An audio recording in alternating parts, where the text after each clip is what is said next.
Setting up the live stream, won't be long.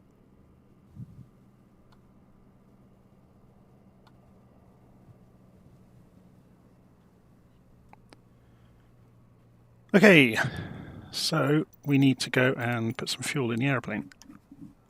Lots and lots of fuel. We're not going to bother with the co-pilots.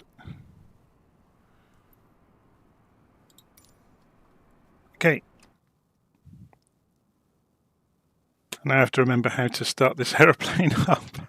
Let's go and have a look at the flight plan first. So I've put it into Simbrief as a VFR flight plan. So we're going from Tokyo, or a small airfield on the edge of Tokyo, out towards Memanbetsu.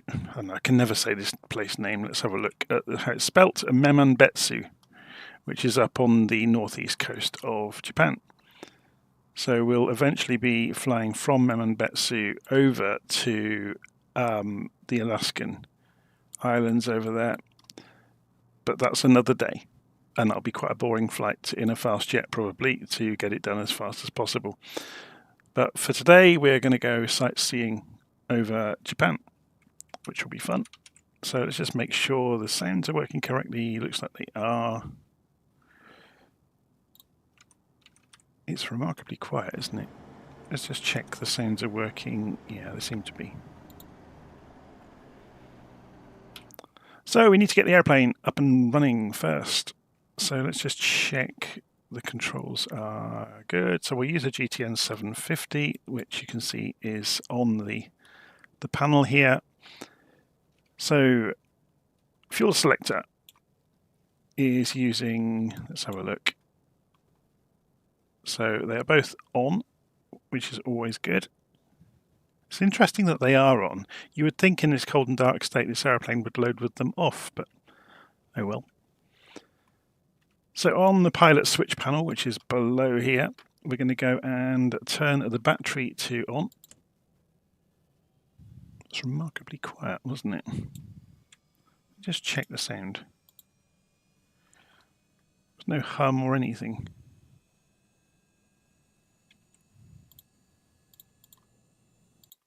That'll be why.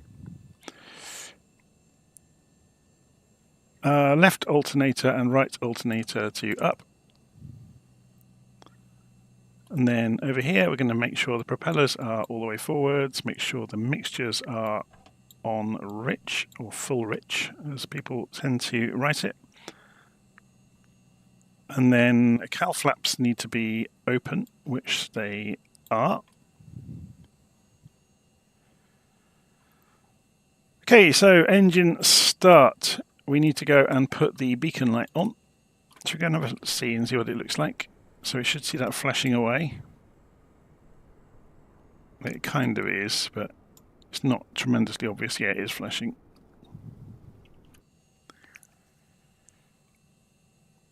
And then we need to... Okay, so this is an interesting one.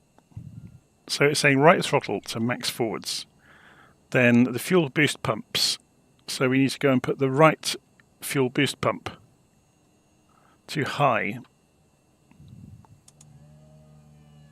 for up to 2 seconds. And then off. And then pull this back to 1/2 inch open. And then the same for the left fuel boost pump.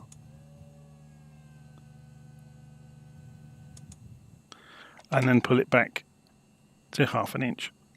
I'm just doing this by the book. So, and then on the pilot switch panel, right magnetos to start.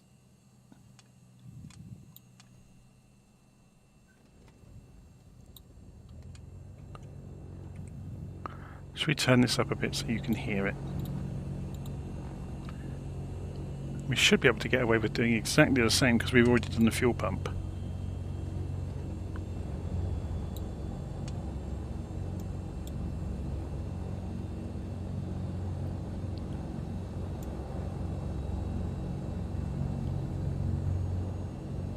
Just watching these temperatures and pressures. It'll look okay. So, RPM. Let's run them both up to 1,000.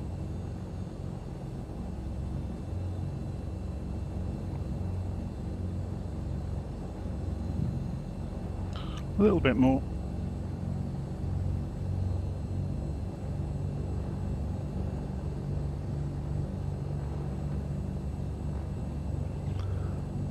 Okay.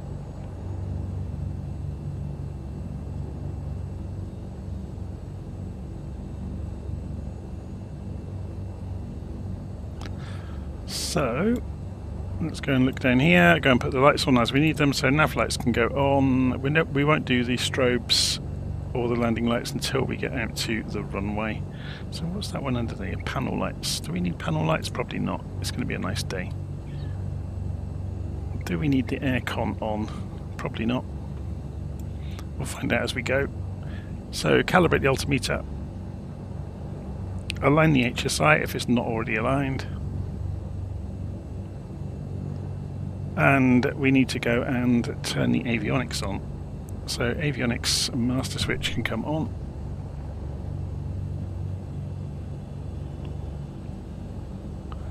And we get the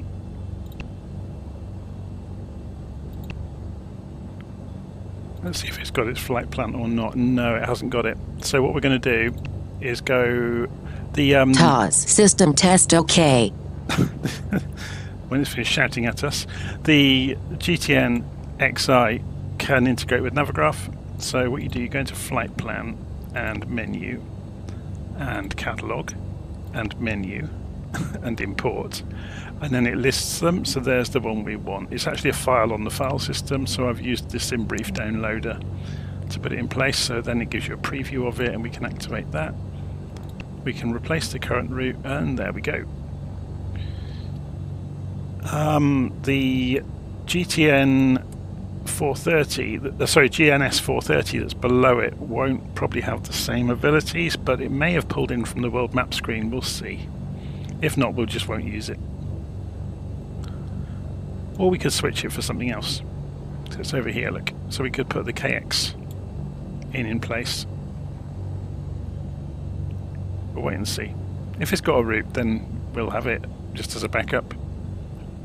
If it hasn't, we're not going to worry too much. Okay, so while we're waiting for that, we can go and set radios. Well, we're not going to be communicating, so that's fine. Weather radar can go to on. So we just have a check of the aircraft condition. It looks like everything's fine. And transponder can go to standby for the moment. We can also go and set our altitude pre-selector. We're going to be flying at 7,000 feet for the entire route. We haven't got a flight plan in here, have we? That's a shame.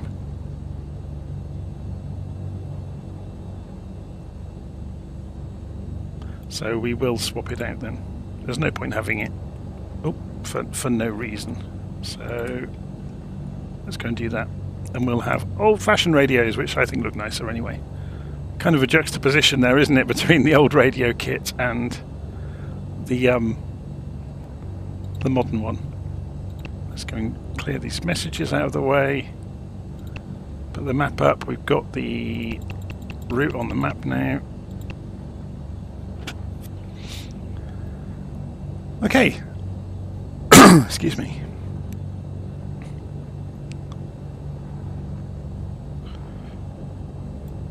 So we want to climb to 7,000 feet. We can choose what rate we do that at as well. So we'll say 1,000 feet when we, although it'll engage and take the, I think it takes the climb rate when you engage your autopilot, to be honest. So taxi lights on.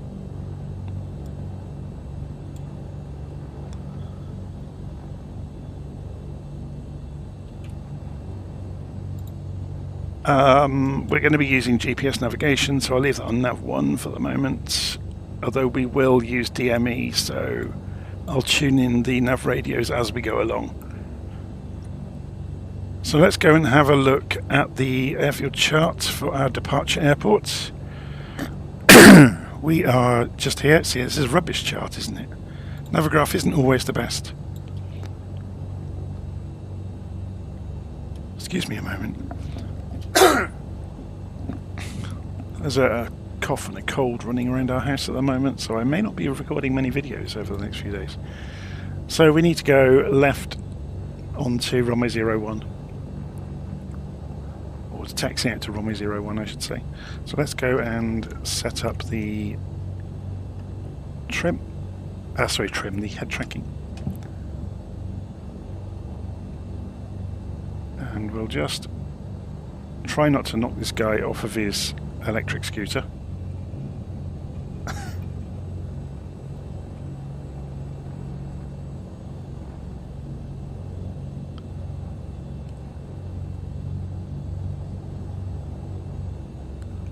Should we have a look at the lights?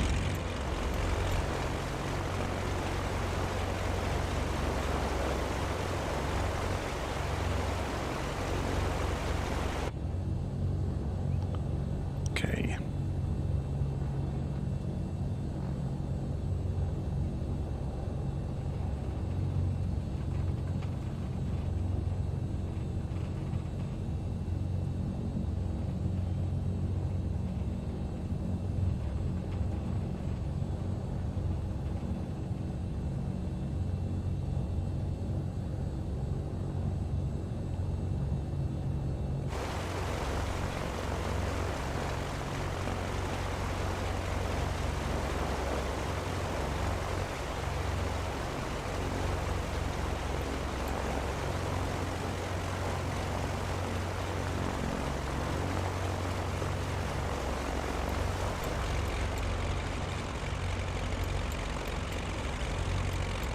We don't need the full runway here, it's quite a long runway.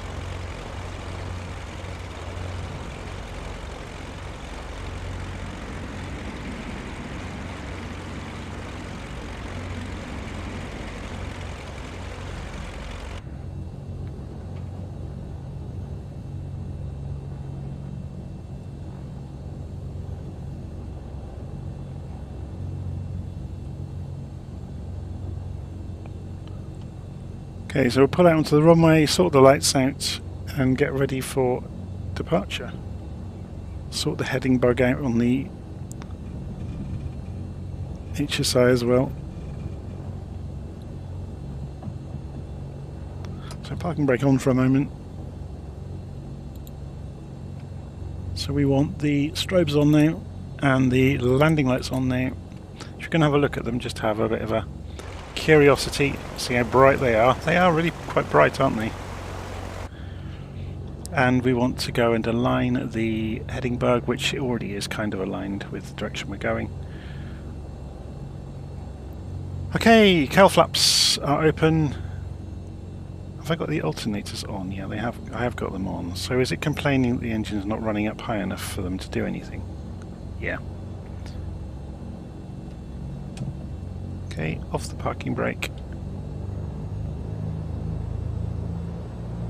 Keep an eye on the manifold pressure as we open it up.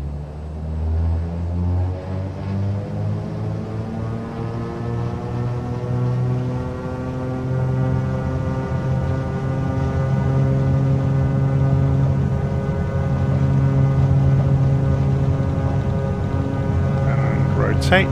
No flaps needed.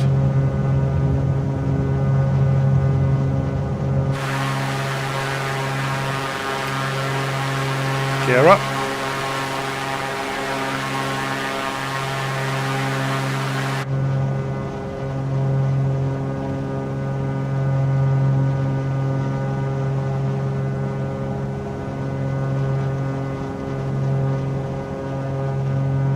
So if you look around behind us,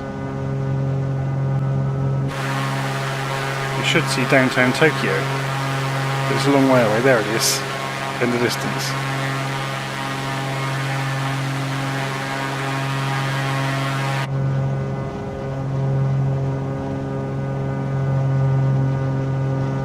So pull it back to about 25. I'm just going to check the numbers.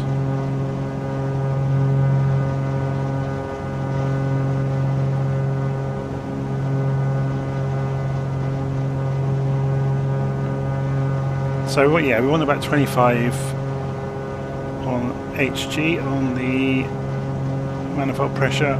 2500 RPM we're aiming for. So we're going to go and play with that in a moment. I'm just going to trim the airplane out.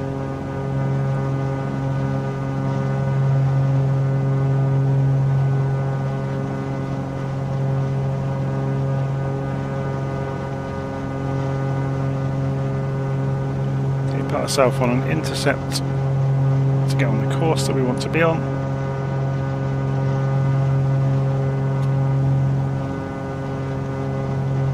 That's interesting. Why is that not aligning with this? Or maybe this just doesn't. Yeah, it doesn't.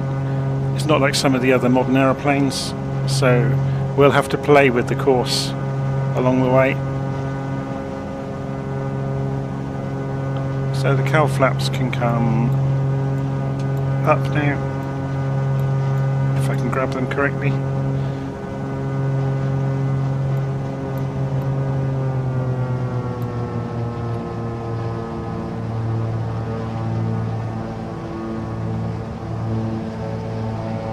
Autopilot on.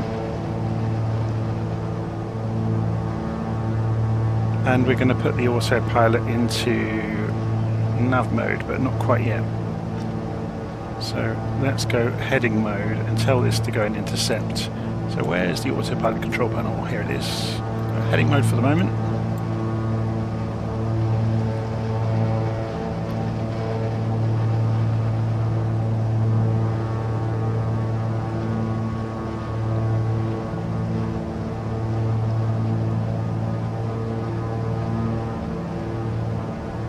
Go a little bit more power in the climb.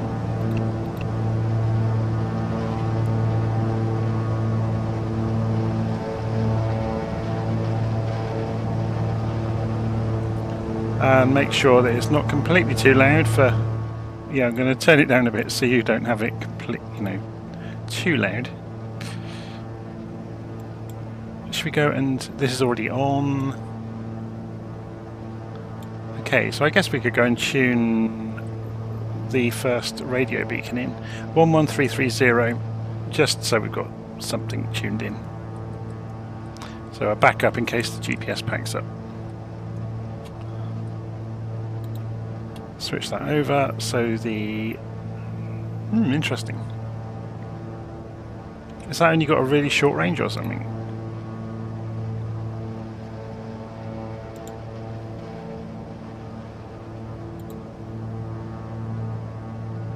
No, it should be good. 11330.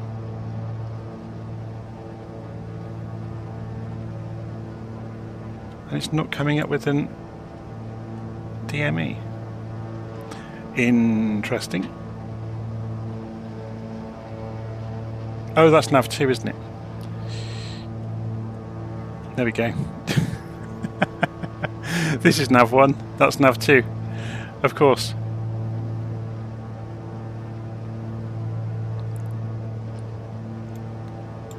So we use that for distance measuring on nav 2 because we've already got distances and things measured over here, which is all fine.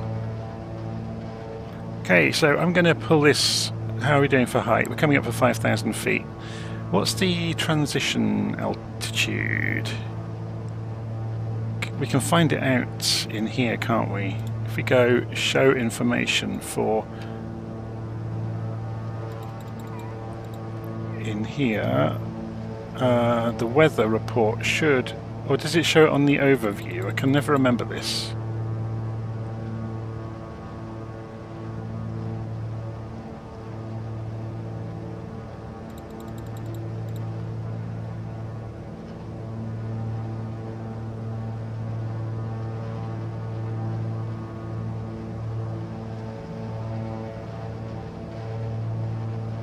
No, I thought it would have. Anyway.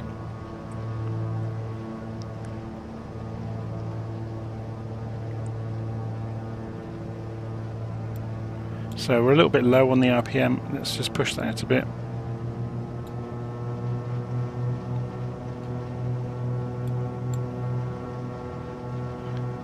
And see how we're doing. So we're not commercial traffic, so we don't need to have the landing lights on. Text light come off as well.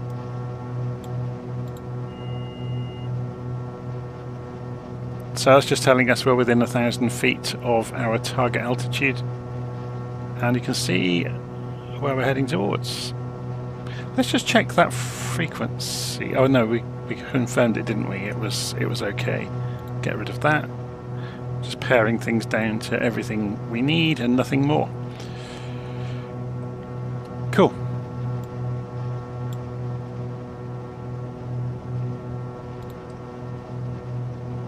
So it's coming up towards 7,000 feet, so you should see it start to wind out the vertical speed fairly soon. We've got an imbalance in the propellers, that's why that's spinning. So if we were to ease this forwards, it's now... So if it's spinning in a direction, it means that that aircraft is generating more... Oh, sorry, that propeller is generating more, or engine generating more suction than the other one, which makes this spin in the direction of the engine that's generating more.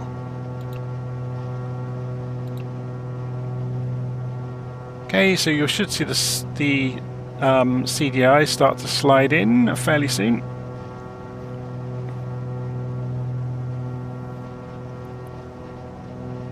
Obviously this is reflecting the GPS track, which is what is it? 48 degrees, is that? It's difficult to see, isn't it? 48 degrees. Yeah, they've changed the layout in LittleNavMap. I'm not sure I like it. So this should be on 48, which is about there, to reflect the actual course relative to our heading.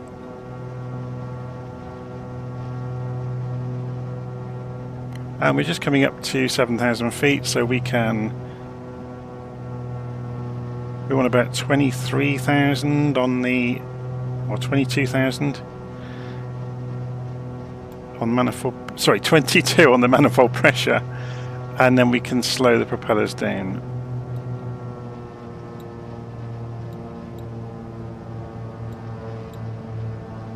Let me just check the numbers for that. I think I've got some details here. Cruise, landing lights off, yeah, I've got that. I haven't actually got any numbers here for the RPM target, so I think in the middle of the green is going to be fine, to be honest. So obviously you can play games with tweaking these to your heart's content.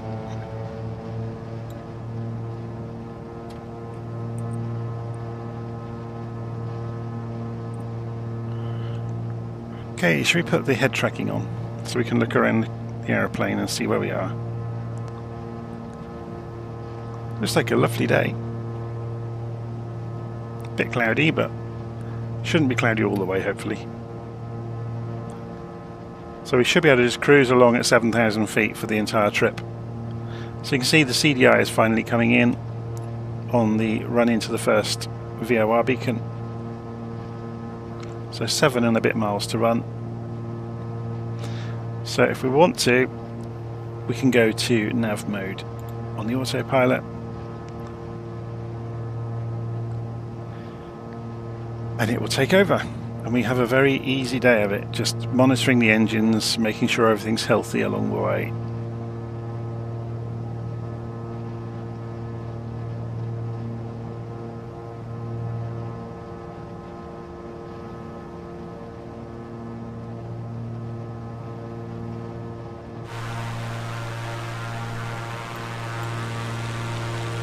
There's our Baron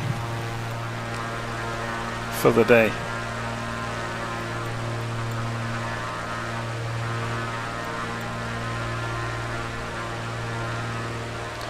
So where are we in the world? Let's go and have a look. So we're flying up to what's the name of the airfield? Hyakuri Aero, which is over on the east coast, just outside or northeast of Tokyo. We took off from Shimafusa Aero. And now we're on GPS navigation, so we'll be switching over to the next VOR beacon 11345. So if we do that on nav2,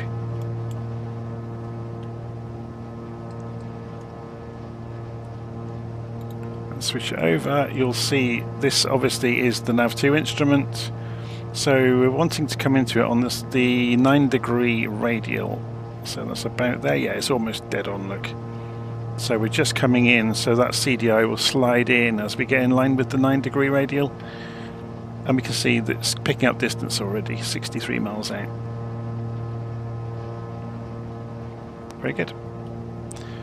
So we have got the KNS81 here, which we could have a play with later. It allows you to create virtual VOR stations. And we got a airspace alert. So you can see there's our next leg. The highlighted area is how far we could go dead stick on best glide. So obviously it responds to landscape as it does it.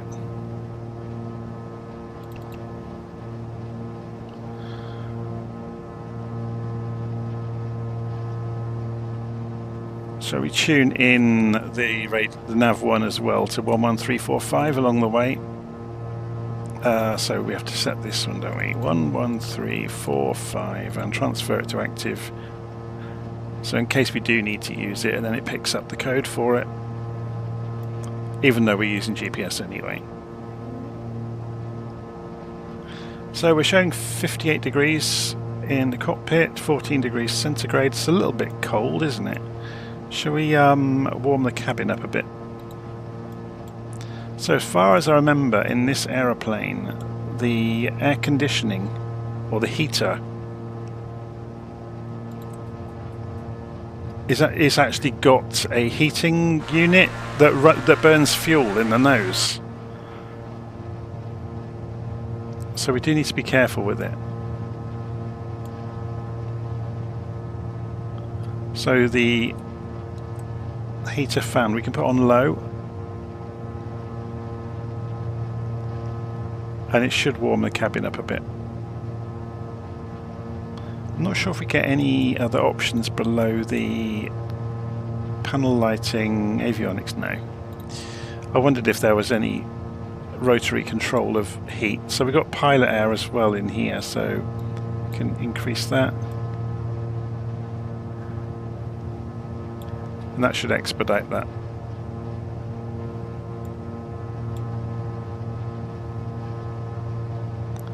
Oh, sorry, no, not pilot air, heat.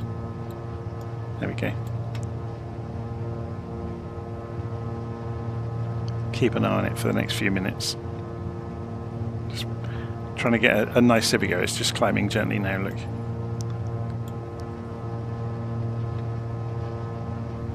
I wonder if we can do it without the heating on and just use some of the heat from the engine itself.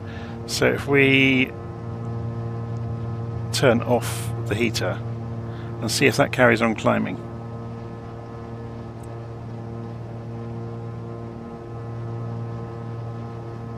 We'll let it run for a while.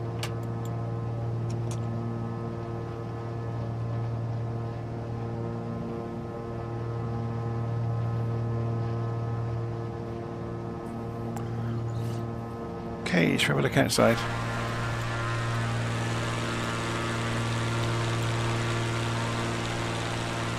So while it's flying along, I'm going to look up what the optimum engine setting is for cruise with the Baron.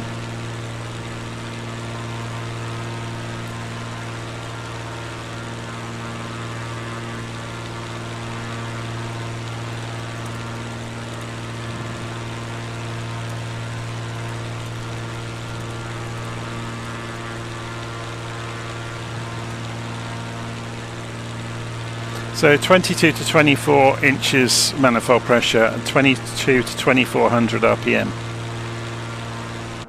So we are at about 2300, which is bang in the middle of the required range, and we're just above the minimum on the manifold pressure, so we'll be doing quite well on fuel economy, I imagine. And we've almost got the propellers balanced. Look, they're pretty much nailed on. So hi to Dave Jones and Rui Martins and Welshie and Stefan and Juan on the live stream comments.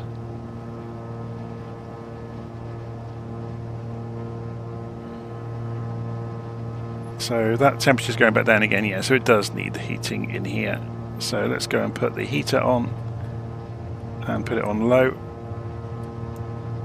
and just warm the cabin up.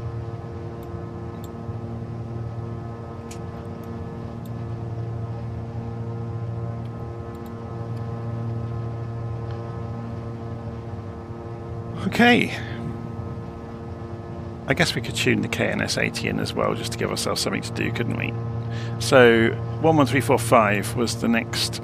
So this is not related to the nav instruments. This is purely, well, you can use it. You have to switch things to RNav here for it to use it, but we're not going to be switching to it. We're just going to use it for fun along the way. So 11345. So we can change the frequency.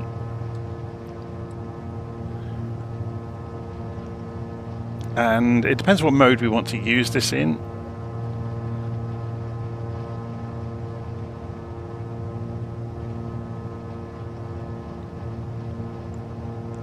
Yeah, I suppose there's no real need to do it, is there? Because what you might normally do with this is go and change the radial and the distance. So you can basically say, based on the VOR that's actually here, at a given radial and distance from it, invent a new one. And then when you switch to RNav, the HSI will reflect your invented VOR station.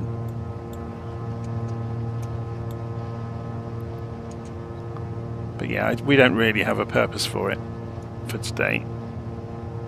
If we were landing at an airfield, so right at the end of our trip, yeah, we've got ILS both ends, so it's not an issue. But say we wanted to land at, I don't know, this little airfield here, and we wanted to pretend to have ILS here, you could do that using the KNS80. You could pick this VOR over here, tune into it, and then you could say, for example, measure distance, and you could say right there, you can put in, you know, the exact distance and bearing from the VOR station into the KNS80, and then you've essentially got a beacon there in the aeroplane's head. So, and you can use that obviously for as a localizer.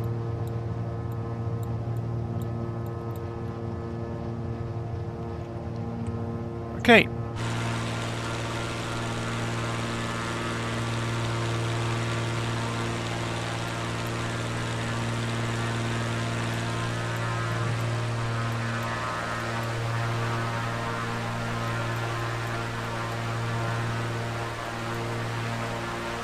So what I'm going to do is put this on a minimal window layout. Stick it up in the corner as I usually do, so we can see where we are on the trip so far.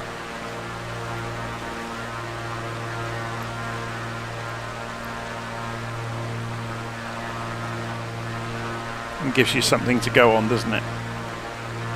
And there's a range guide there as well. And I'll go and make the toolbar go away. No, that's not the thing I wanted to be running. This is taskbar behaviors, automatically hide. There we go. Perfect.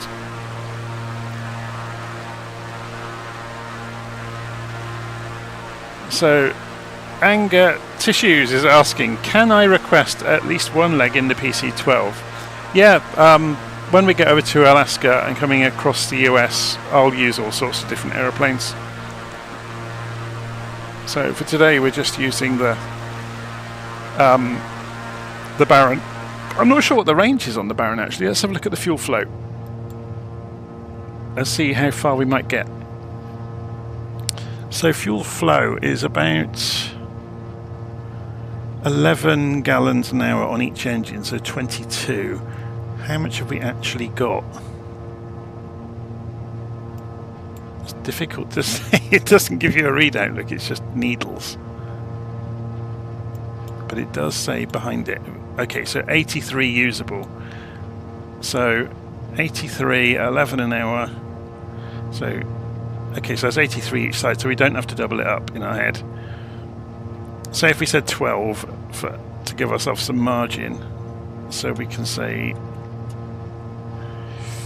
83 over 12 equals, we can fly for nearly 7 hours. So if we said 6 hours, again giving ourselves some contingency, and we look in LittleNavMap, actually we can work it out, can't we? Although LittleNavMap will help us do this better than Navigraph will. If we go open window layout and go default, so we're going to have the wind with us, which is going to help. So we got a trip of 672 miles. So it's estimating for this I'm using a Grand Caravan. I don't think I've got an aircraft performance file for the Baron. Let's have a look. It's a Beechcraft, isn't it? Beechcraft King Air, that's the only one I've got. Have I really not got a Baron? So if you're wondering where you can get these files from for the performance, you can either make your own, in which case you can actually gather from the aeroplane while it's flying, which obviously I haven't done. Or you can go and search for MSFS LittleNavMap performance, and there's actually a directory of them on the website of the guy that writes LittleNavMap. So if we come in here and we look in here, Beechcraft, Duke, have they not? Nobody done a Baron? It might not be listed under Beechcraft, of course. So if we just do a Control F and search for Baron, no, it appears nobody's done it. But they might not have done it here. They might have done it somewhere else. MSFS, LittleNavMap Performance Baron. Yeah, someone at FlightSim.2 has made one. So let's go and download it. Give it a few seconds.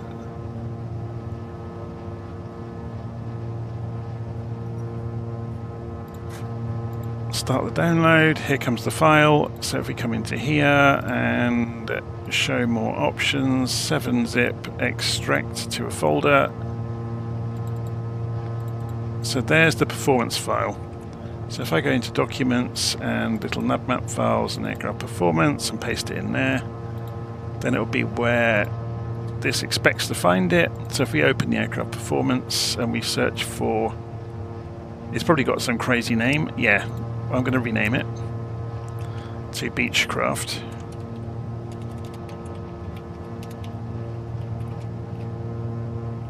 And it should be the other way around. And it doesn't need the word performance because that's what it is. Sorry, this is just me being pedantic. Okay. So estimated range with reserve 1400 miles. Yeah, we can go for twice as far as we need to. So we're gonna easily do this flight in one go.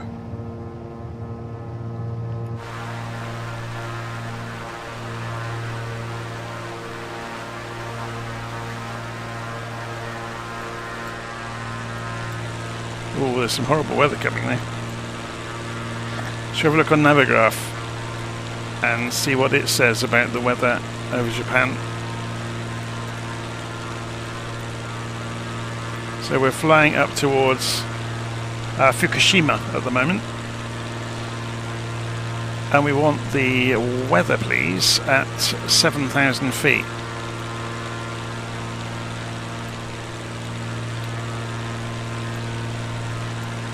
It won't give us 7, look. Oh, there it will. It's just being really funny about it.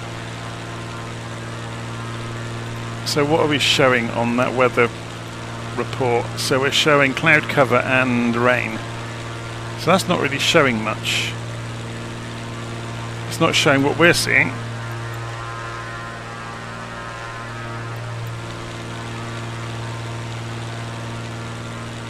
Although there is a grey area here. If we were to show this as a IFR low, you can see the shaded areas, so we're about to pass into this.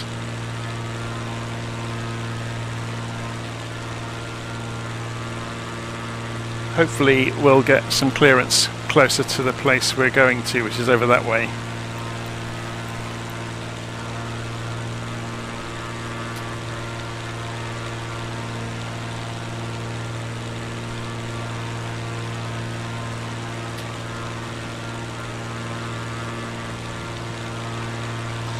How's that sounding? It's quite loud still, isn't it? Should I turn it down a bit for you guys?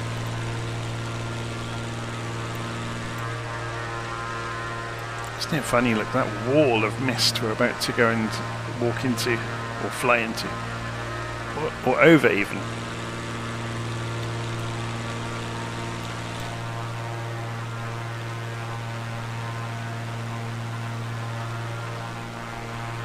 So if we go and open windy.com,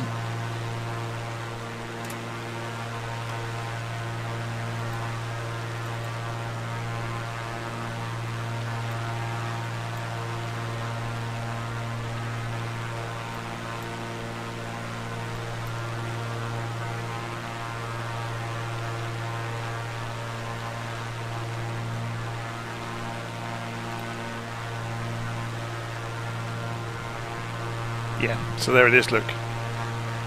So we've just flown up here. We've just gone through Fukushima.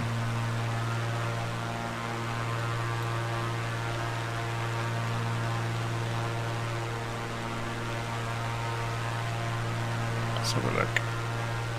Oh, we're just going towards Fukushima, I should say.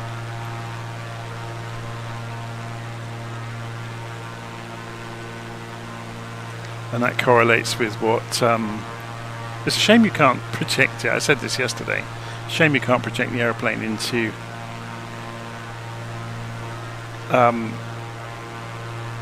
into this system. So... I'll leave that running in the background because it's useful to have at hand. So we should be turning fairly soon.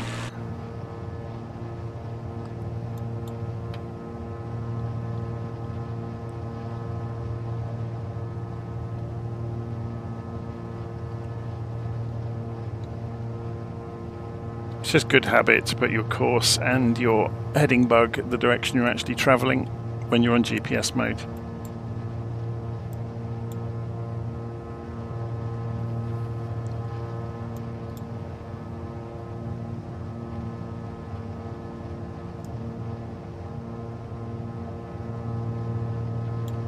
So we're 9 miles out from the beacon.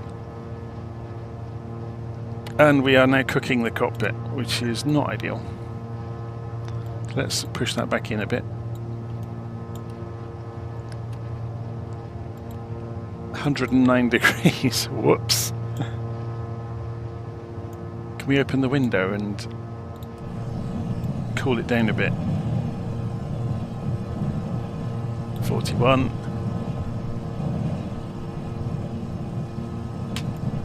Can we open both? Oh, there isn't a storm window that side. That's a shame. 40. This is coming down, hey?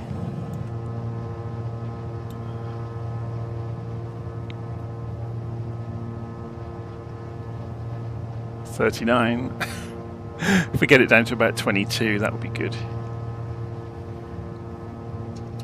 We're twice as hot as we want it to be.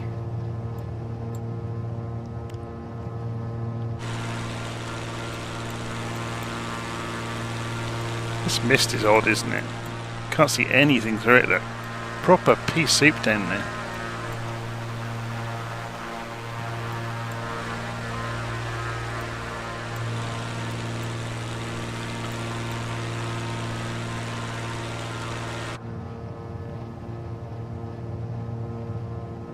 Okay, so the GTN XI automatically zooms in as you get near. It's a bit like a car sat-nav. And it gives you the pertinent information. And you can see there's a message coming up as well. Inside airspace.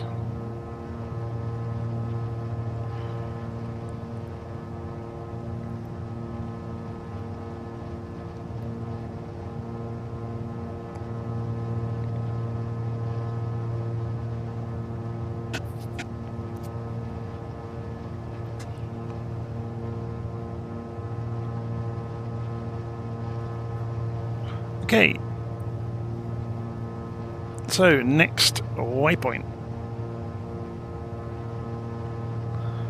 Let's have a look on Navigraph. So we're coming in towards FKE. Should we put this back on VFR so we can see what we should be able to see underneath us if there wasn't cloud there? So 314 degrees, and we're going towards beacon 115.5. So let's go and change this to 314. And the heading bug. Remember, it's the autopilot is not following these. It's following the GPS track. And what was it? 115.5. So let's go and change nav 2 to 115.5 and switch it over. So you'll see the Omni bearing selector. 314, wasn't it? We're expecting to find it on. It's wandering around. Look, this is something that's really nice about the black square aircraft.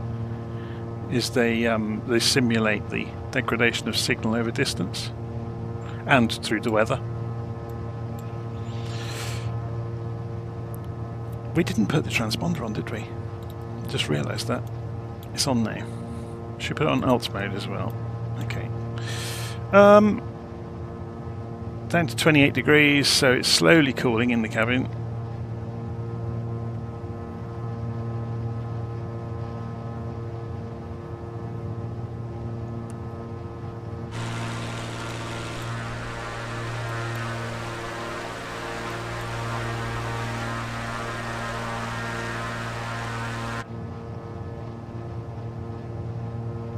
So James is asking how the new PC is working out. It's very, very fast. It'd be interesting to see what the new flight sim runs like on it. It obviously runs this thing at a canter.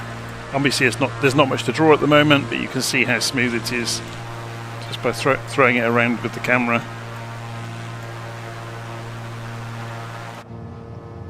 And it's not even breaking a sweat. There's no fans running or anything. It's got something like 9 fans in the case. It's ridiculous.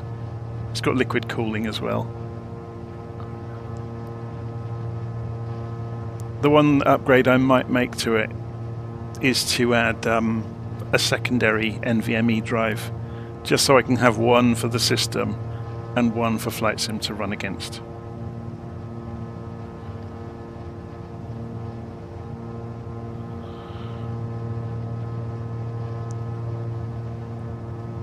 Especially if the new sim really does need a cache running all the time, a scenery cache, you know, because obviously the scenery requirements are going through the roof for the new one. I wouldn't want to be writing continually to the system drive all the time. Although saying that, Windows does it, so it's got the event logs and all the rest of it. It's always writing something.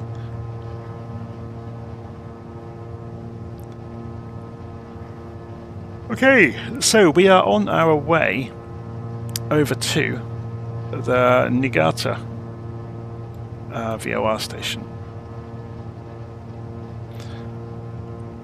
So we played games yesterday with kind of using Google AI to give us some... I'm going to shut the Windy down, we don't really need it.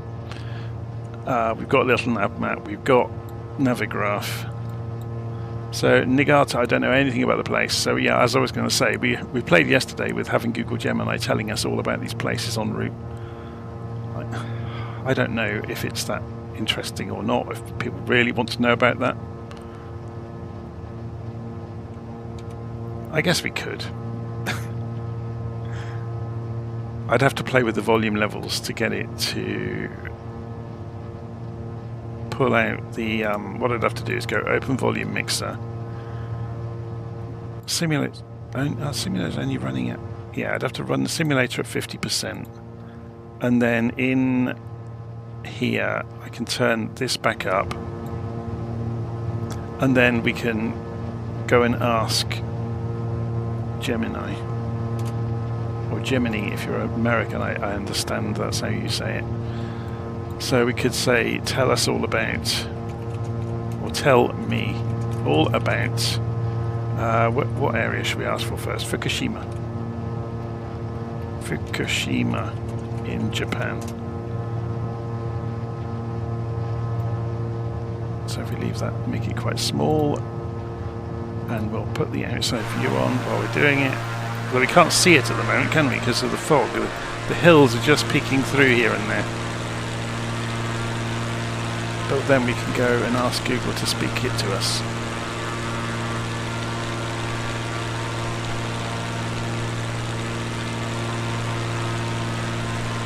Fukushima, Japan, a tale of tragedy and resilience.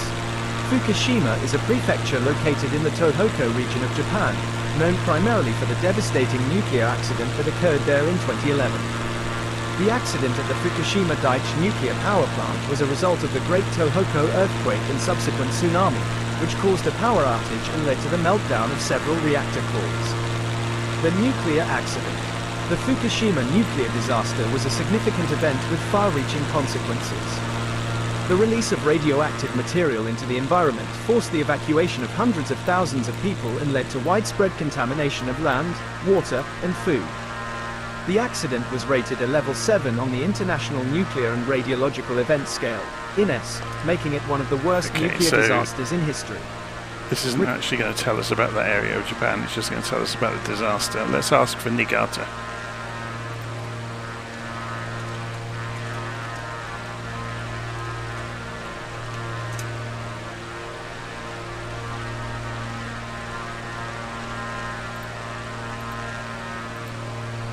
Niigata, Japan, a land of snow and sake.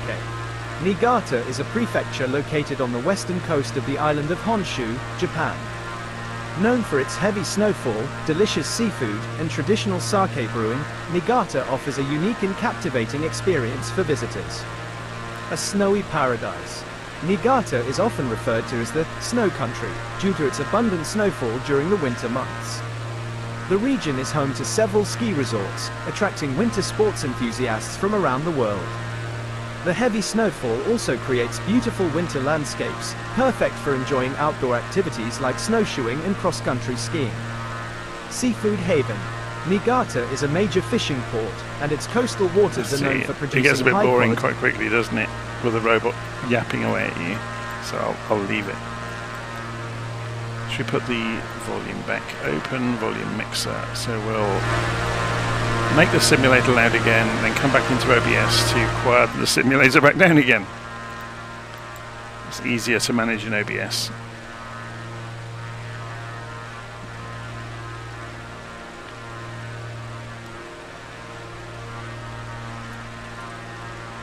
Okay, so we go window, open window, layout minimal.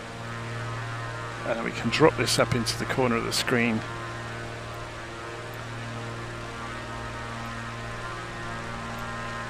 And you get to see where we're going easily while the airplane flies along.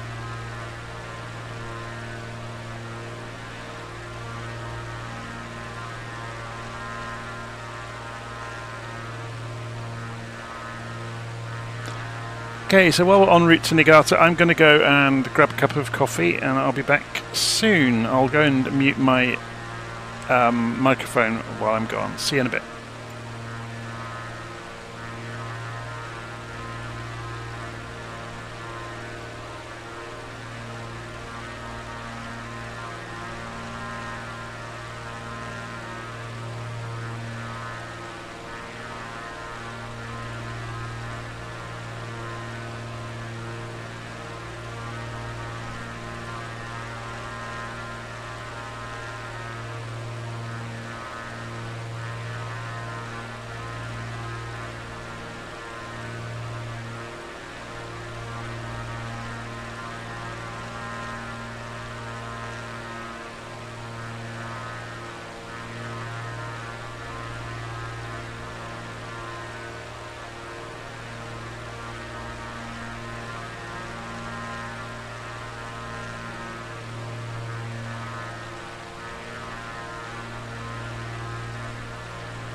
Okay, I'm back.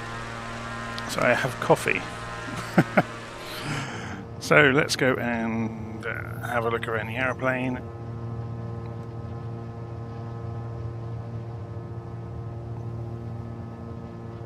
So we're flying in towards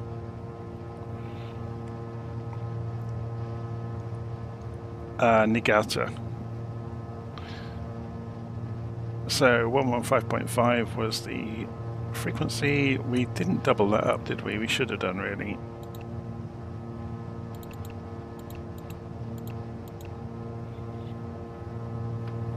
Just in case.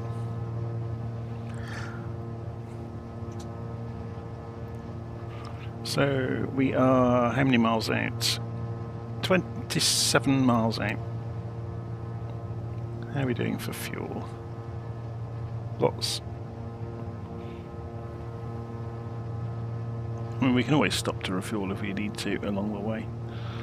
But it should be fairly good. Let's have a look at the journey as a whole.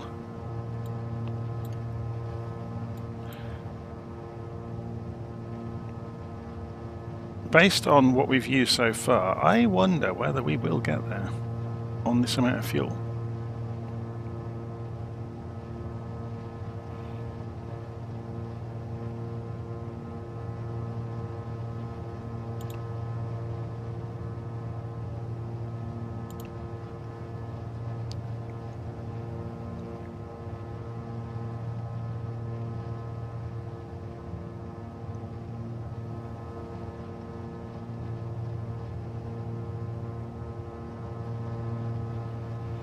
The simulator looks amazing sometimes, doesn't it?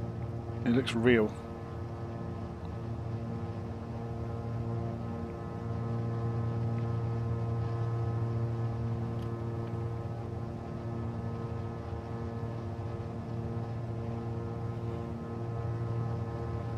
Just wondering whether this should be working or not.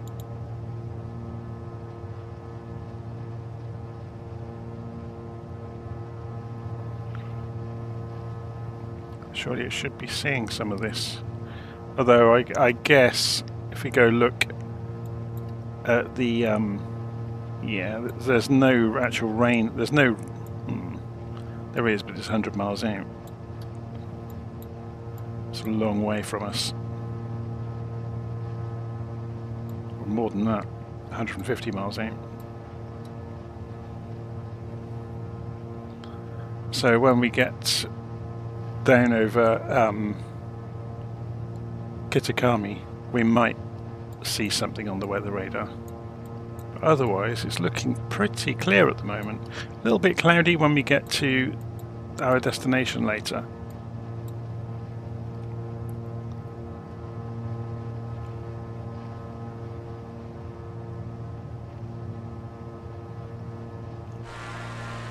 Okay, so I'm going to leave this running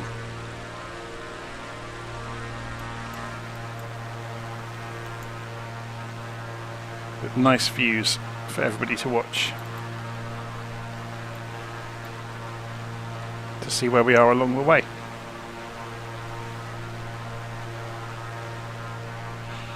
When we make the turn at Niigata, I will retune the radios just in case. So with a half an eye on safety.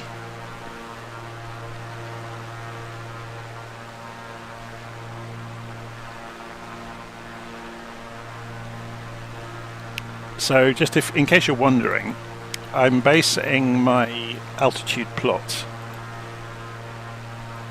on the elevation profile in here. So 7,000 feet gives us at least 1,000 over the top of any of the closest approaches to hills we've got along the way. So we can see there's some as we pass over these hills here. So there's the closest approach to a hillside. It's right there. That one. And you can see there it's 1,400 meters at the point we pass it. So multiply that by 3 and you can see it's not going to be 7,000, which is good.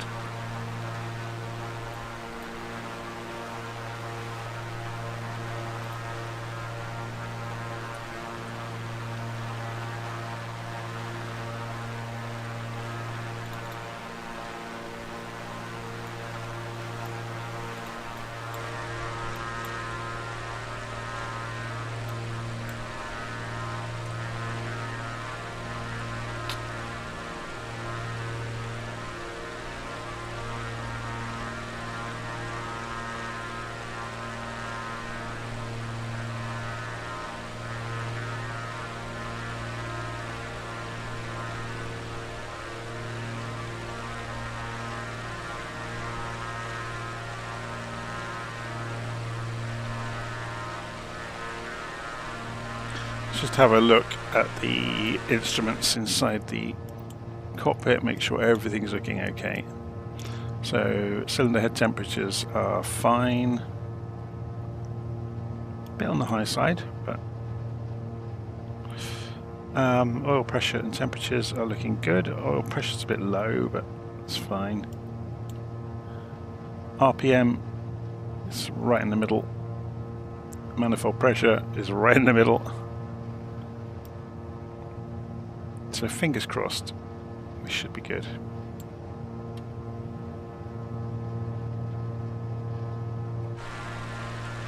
Okay, so this is Nagata coming up.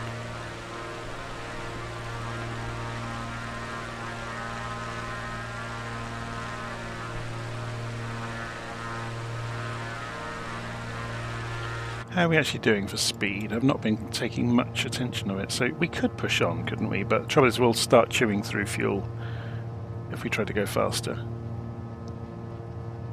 But where's the harm in that? It just means stopping off for fuel somewhere, doesn't it? So I'm going to push the manifold pressure. Okay, so at 7,000 feet we are altitude limited. Oh, sorry. We're not limited by manifold pressure because obviously we're in slightly thinner air.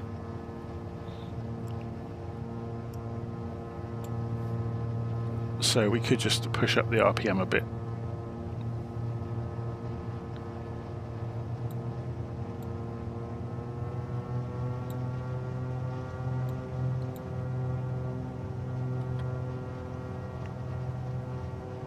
And see what that does to the indicated airspeed.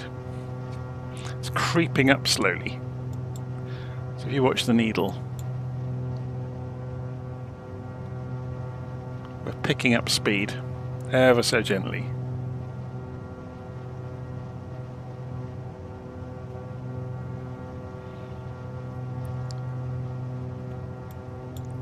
So 8 miles to run until the VOR. So you can see the GTN XI is very clever at cutting corners off to match the course. It's very good at it.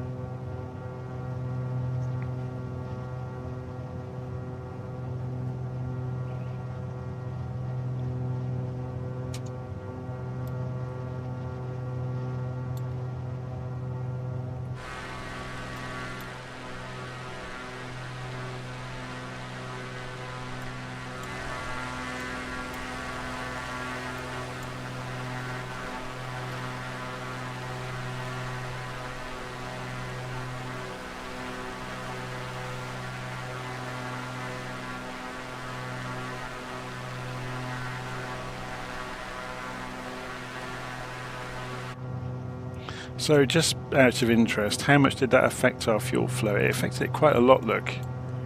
With pulling the RPM, or increasing the RPM.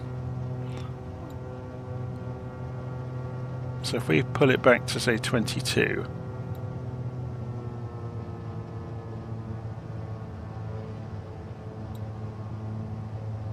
that drops the fuel flow to about 11.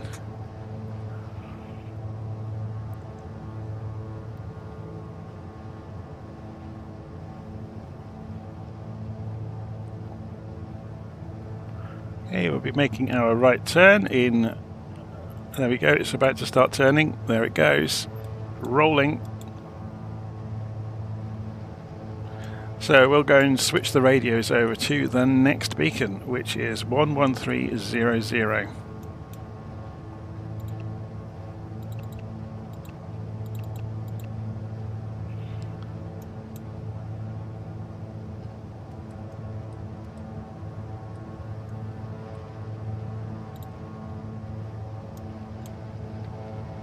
And the radial we're flying in on is 75 degrees. So let's go and spin this round to 75.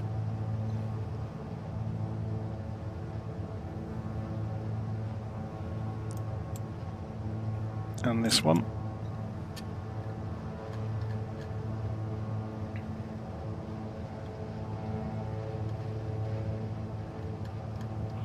And the heading bug.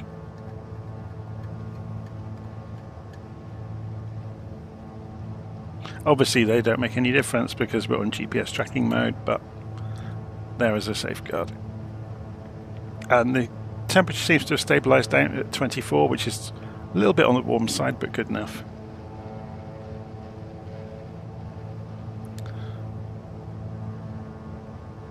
So what are we using to aid in navigation? I use both. They're both good at different things. So LittleNavMap is very good at kind of sketching your route out and seeing, you know, what radial directions are and things like that. Navigraph is very good at the charts, sorry, the plates and the weather.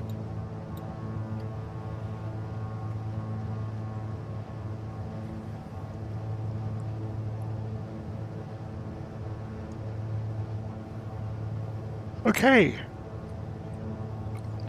So we're on our way now. Of course, LittleNavMap has the place names, which even in the VFR map in here, it doesn't really. If we go and change it for the world map, yeah, you get some place names, but not many.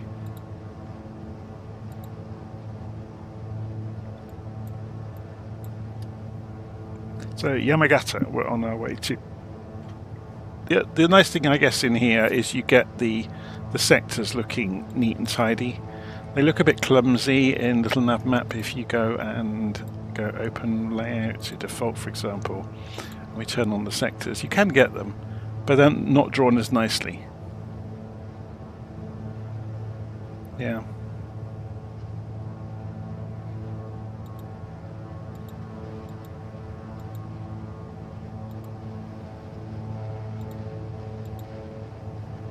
And you can completely clutter your map up if you're not careful.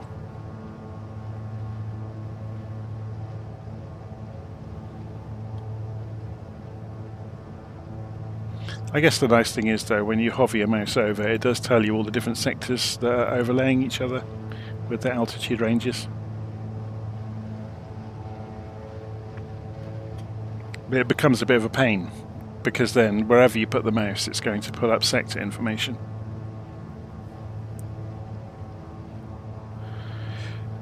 So one journey is asking, will 2024, in 2024, I think they meant to write, will we still need extra aids, or external aids, sorry. Who knows? We'll find out, won't we? We'll find out how good the map is, because this is the one of the major bugbears of Flight Sim, was the external map is garbage, really. The VFR map, as they call it. So it kind of works, but it's not very useful.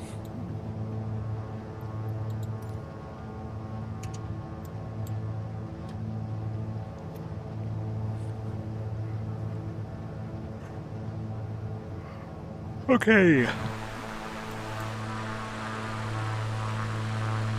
So we are on our way on the next leg. Yamagata.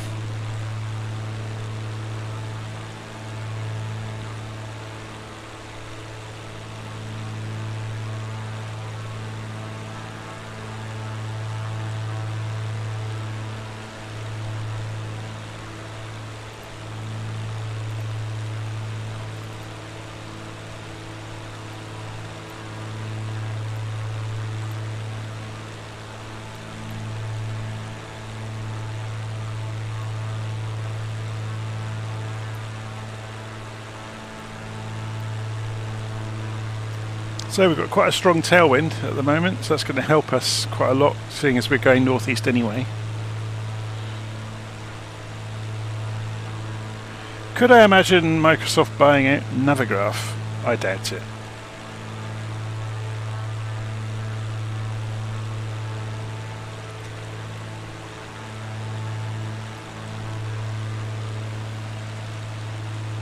I wouldn't be surprised if Asobo ended up buying out either Beyond ATC or somebody like them to do the AI ATC within the simulator.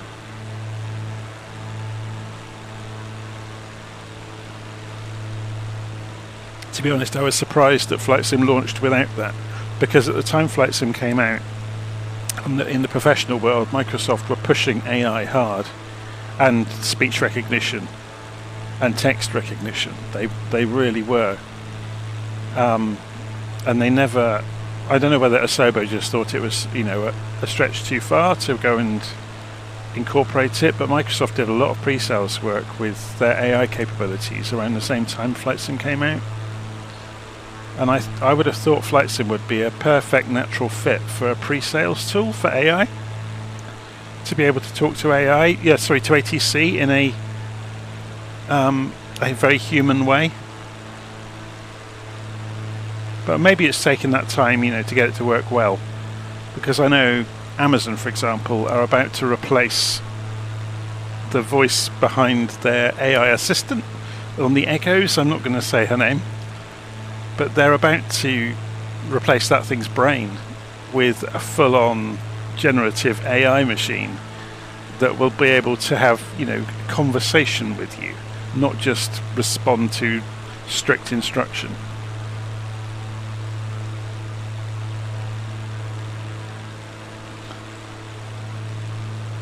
So if any of you have seen the movie with Joaquin Phoenix and Scarlett Johansson as the artificial intelligence presence, that isn't so far away anymore. That's on its way.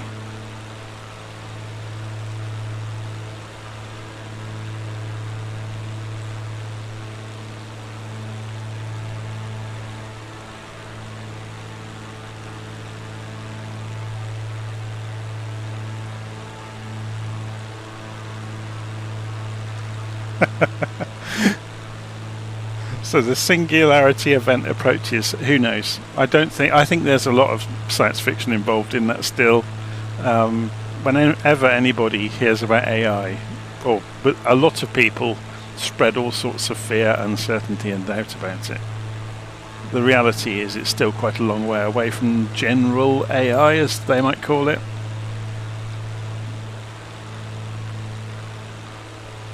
It's still not as good as people would like it to be.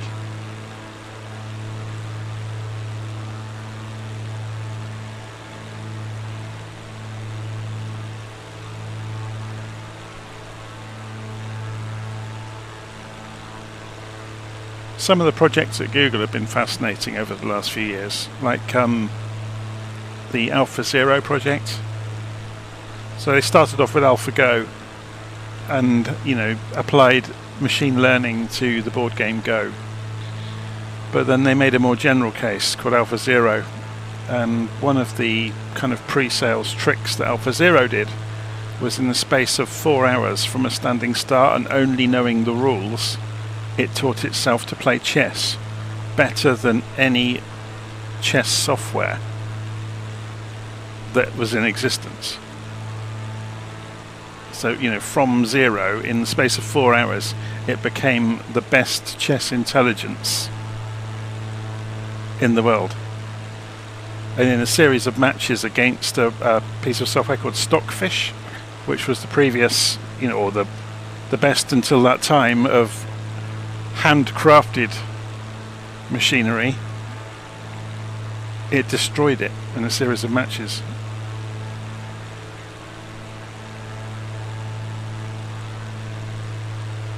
So Colin's asking, is there a map with how your trip is progressing so far, how you've gone in the project? No, I haven't actually drawn up a map with all of the legs on it. I can show you where we've flown over time on the map. So if we were to do it point to point, we started off in Oxford, I think. So if I go, I'll just save our flight plan as it stands at the moment. So if I do a new flight plan, and we'll keep that to one side. So we started off at Oxford Kidlington, and on day one we went down to a small airfield just the other side of Frankfurt. So that was the first leg. So if you bear with me a moment, I will just go and pull them up in another browser window off the screen. So I'll stick this on, viewing this, just while I'm doing this. And we'll keep an eye on that hill that we're about to go. We're going to go through this gap, aren't we? Yeah, I'll pull them up and we'll put them on the map. A point to point of where we've done so far. So, yeah, I could do it from the blog posts actually. So if I go to...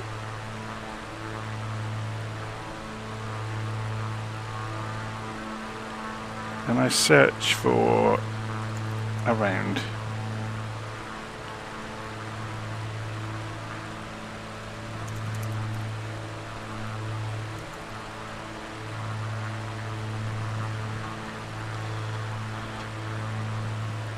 So, leg 2 was Eggles back to Podgorica, which is down here, isn't it? Somewhere. Pula, where is it? Is it further along? Let's select Podgorica, there it is.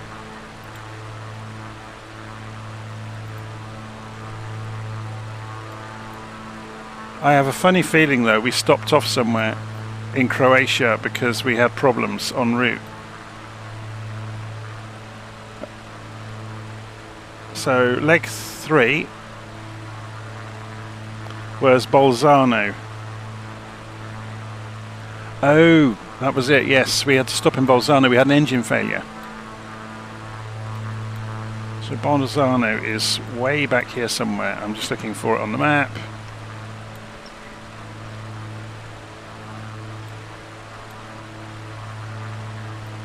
Lugano.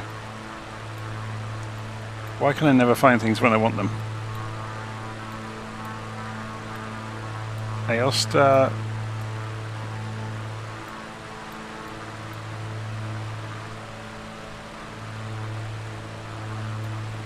Matarello. Bolzano, there we go.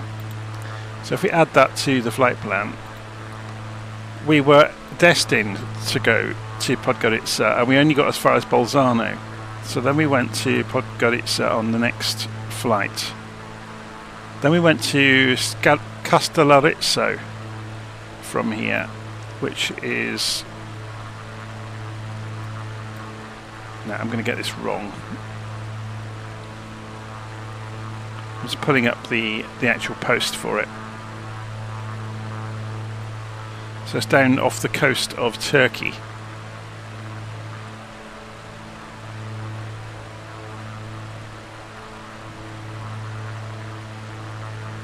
There.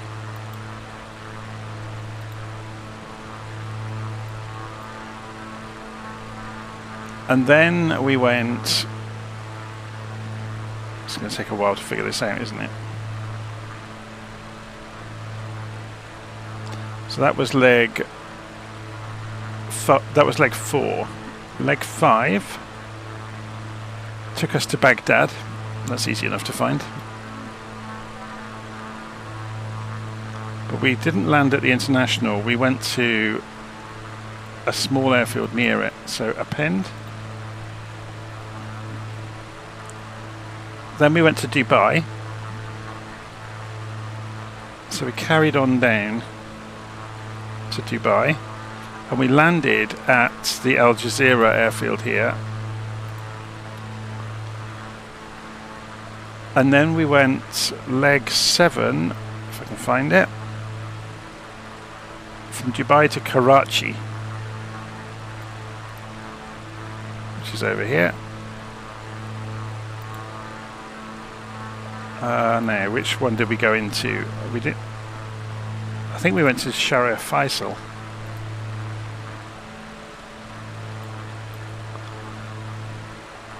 Then leg 8 was Karachi to Nagpur.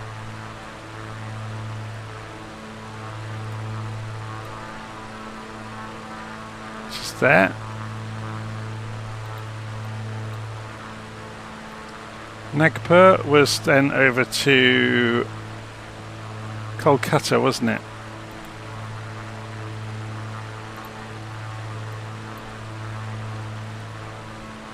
That was leg 9, I'm guessing. I'm just looking through the legs. They're not in order here. Yeah, to Kolkata. Leg 10 would have been Kolkata to Shuangliu. So that was in China, wasn't it?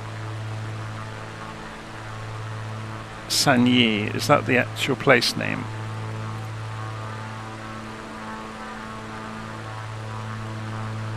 Or I think I was trying to go further and I stopped here, but anyway, I remember landing there. And then leg 11 was on to Hong Kong.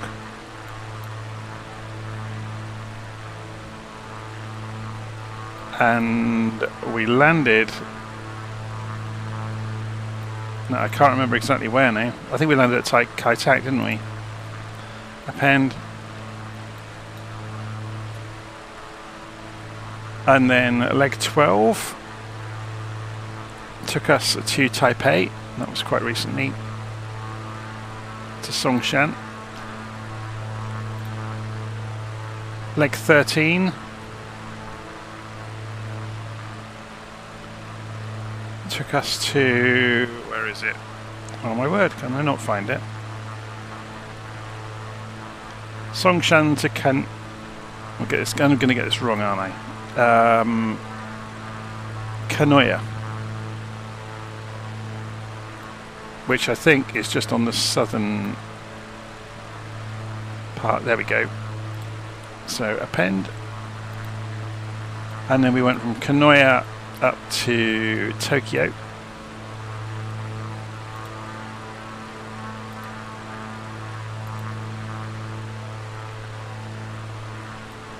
And then today's flight obviously is going to take us to Memanbetsu. Oh, Memanbetsu, sorry. So there's the journey so far.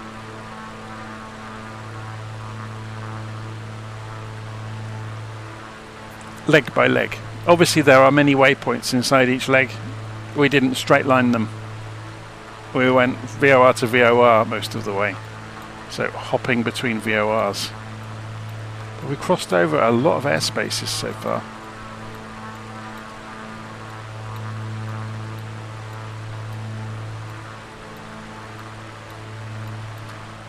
So the general aim now will be to get from the end of Japan, when we get there, up to the island chain leading into Alaska, and then follow the coast, diagonally go across some of Canada to go visit some cities, and then drop into the US through the northern states. Maybe cut back into Canada through Toronto. And yeah, obviously Nova Scotia, Newfoundland, Greenland, Iceland, Faroe Islands, and back down across England to where I took off in Kidlington. I guess from Ireland we could actually come back down into, sorry, from Iceland we could come back down to Ireland to visit that as well. It's a long way still to go.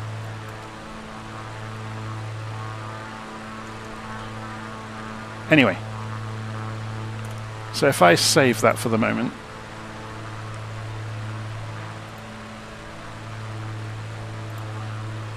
and we'll reload the flight plan I had on the screen earlier.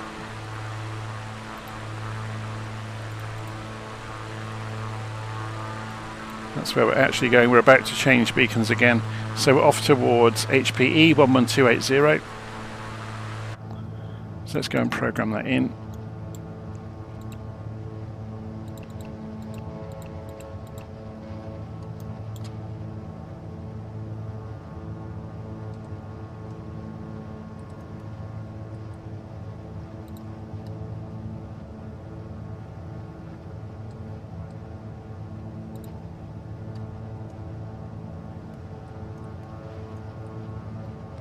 Not that we're using that computer, but there we go. And the bearing is 38 degrees for the next leg. So let's go and spin this round to 38, which is going to be about there.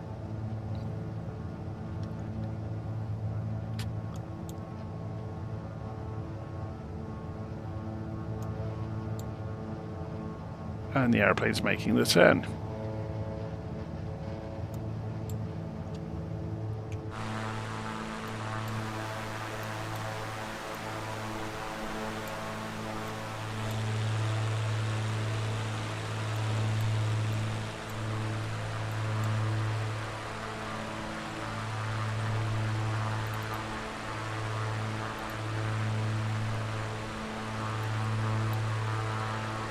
Okay.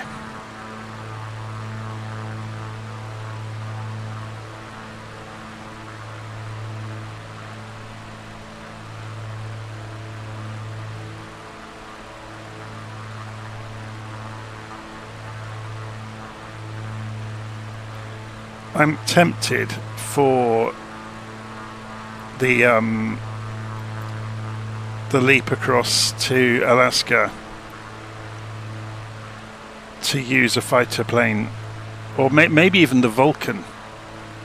That might be an idea.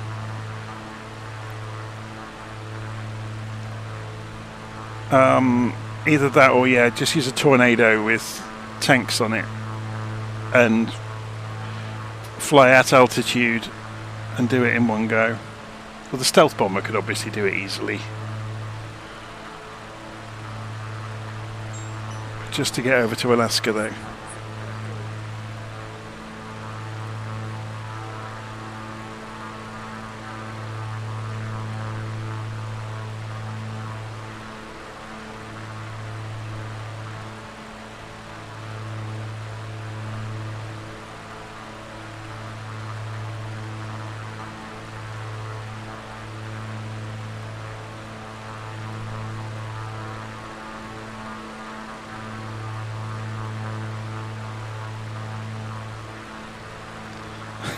So Colin's asking about the next major trip. I don't know. We'll see.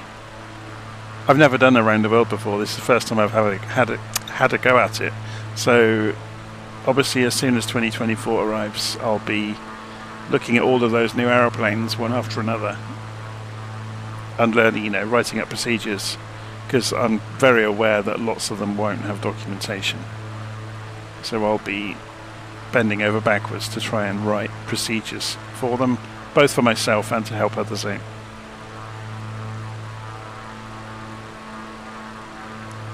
I spent most of this morning messing around with the 727 in Flight Simulator, learning the ins and outs of the Civ-A inertial navigation system. And in the end, I just thought no one's going to use this because it's so difficult. If you get one step wrong in it, it's so difficult to recover what you're doing where you are with it. People are just going to use a GNS 530 all the time. Either that or the GTN XI. They're never going to use. Your common, normal, all-garden player of Flight Sim is never going to use that Civ-A computer because it is so difficult, especially because it drifts, it doesn't hold its position accurately, and to recalibrate it against VOR stations, or sorry, DMEs, is a very, very involved job.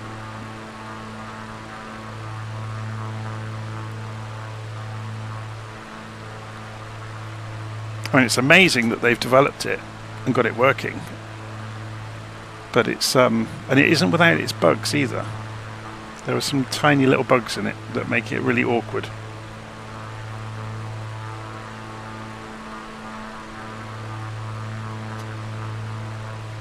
Anyway.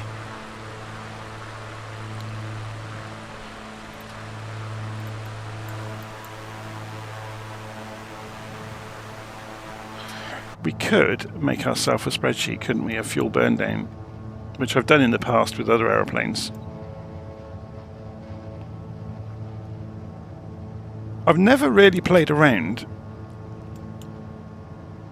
with this.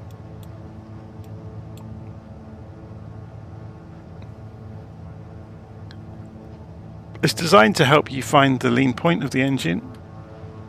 So we're flying along. Actually, we're going at full mixture, aren't we? We could lean this out a lot. We're at 7,000 feet.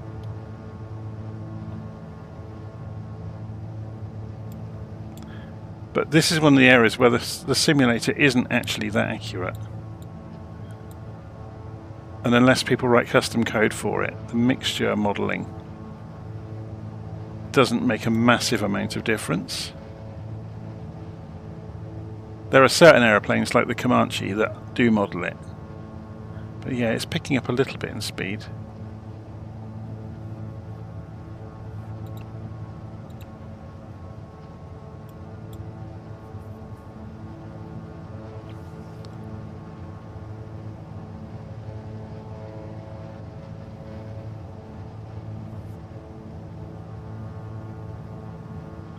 Wonder how much we can lean it out if we really push it.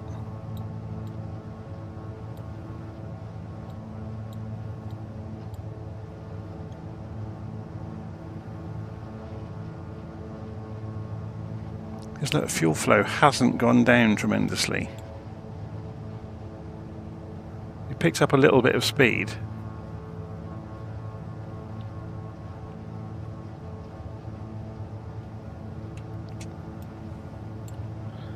So we can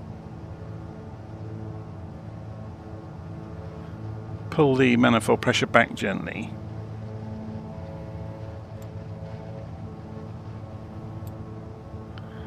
Let's see how we go. Oh, yeah, we have saved about 0.5 on the gallons per hour.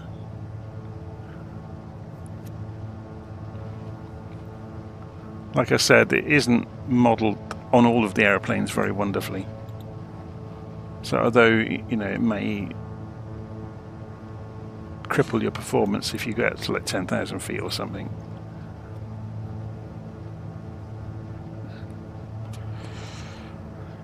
Okay, how are we doing? So here comes the next waypoint.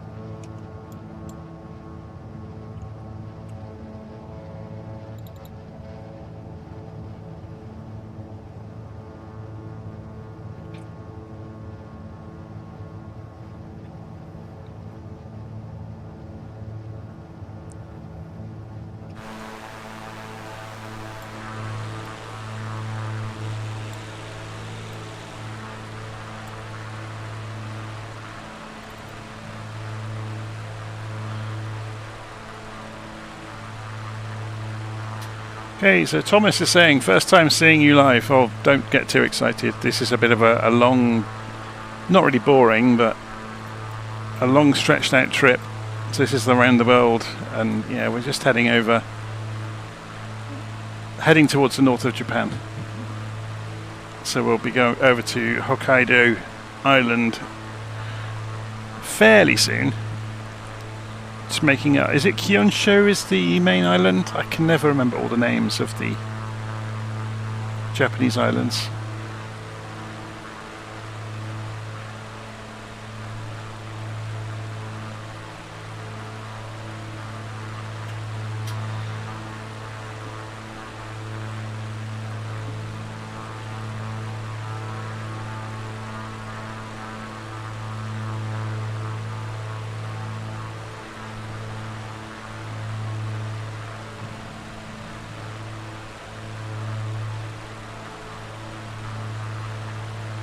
So on the Xbox, how do you turn the ATC off? The easiest way is detune the COM radio. If you put a flight plan in on the map screen, if you put an IFR flight plan in, actually any flight plan, so thinking about it, the COM radios will be tuned in when you power the aeroplane up. If you start on the runway, obviously the radio will already be on, but if you just detune COM 1 away from the frequency it will already be tuned into, because it will be tuned into either ground or tower depending on what you've chosen. Just detune COM 1 and they'll shut up because you're no longer listening to them.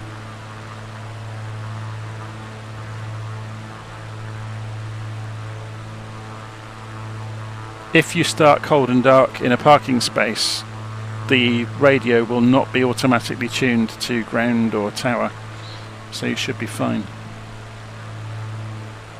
But obviously then if you start in a parking space, it's on you to start the aeroplane up, which I always do, to be honest, but that's because that's what fascinates me with the sim. That's where my interest lies. So by detune COM radio then, I'll show you. It's going to vary from aeroplane to aeroplane what it looks like, but you'll get a radio called COM 1. So in this one, there's variety. You can see it in, this is called the GTN XI, which is a payware navigation suite. But up here, it's in the top left, so you can change the frequency. Yeah, just to simulate that. Where are we flying nearby at the moment? It's a nice diversion. This is... oh, we're probably too far away from anywhere of consequence. We're in the middle of nowhere at the moment. Let's have a look. So, Hanamaki Airport over here. This is a program called LittleNavMap, by the way. You won't be able to use it with Xbox, but you can look up the real data. Most of these reflect the real world. So we want to look up COM. We got it hasn't got. Oh, that's a shame. We want somewhere that's got ATIS or ATIS. So has that one got it? No, it's got ATC. I just want to show you it. The one we just flew away from, did that have it? This is unusual. What about that one? There we go. 126450. We're probably too far away though. It's like 50 miles away. But if we tune this to 126450. Yeah, we're too far away to hear it. So what ATIS is, it's a shame, yeah, later on when I'm near an airport I'll be able to show you it. Does this one do it? I think I just confirmed this one didn't I? Nah, that's a shame. We will be, when we get further up here, we'll be able to do it. Although that one hasn't got ATIS either. This one does. But ATIS is a looping recorded message with the current weather and things like that, so you can tune the radio into and out of them. That being said, in the sim, if I wanted to use radio, I can. So we can open, you can either press scroll lock on your keyboard, or you can open the panel here. And so I could tune Tokyo Center. So 124500 according to the sim. So I could say request flight following. So it wants me to change my transponder code to 6411. Now it will do it for us. So if we say acknowledge, and it will have done it for us automatically. In here I think you have to go through, I can't remember where it is. I never looked it up in this system, to be honest. Transponder, there we go, 6411. So it changed it as soon as I acknowledged it, it did it for us. They're not talking, are they? I may have turned off the ATC speech in the audio options of the simulator, which you can also do. Acknowledge radar contact. But to be honest, I hardly ever use the built-in ATC. I quite often take part in group flights where ATC is a real person, which is much more fun.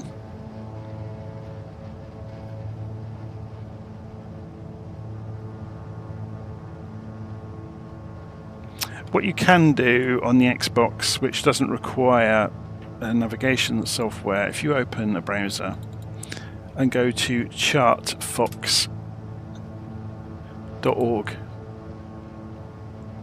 and if we go and sign in, it requires a VATSIM log-on. VATSIM's free to join. So we go and OK that, and sign in, allow, accept the cookies, get started. We'll get there eventually. So it covers the American airports mostly, so you can go and put in like KSFO for San Francisco International. And what ChartFox will give you, just get rid of all of the pop-ups. Oh, it's trying to teach me how to use it now, isn't it? It gives you the charts for the American airports mostly. So you can go, for example, the standard instrument departures, for example. So if I open one of those, and you can see the charts. I'm not sure if you can rotate them. Someone obviously will go and tell me that you can, but I've not done that obviously. So let's, oh, I've lost my place now. KSFO. So you can get like the airport diagrams and things like that. Can we go between daytime? Yes, we can. There we go.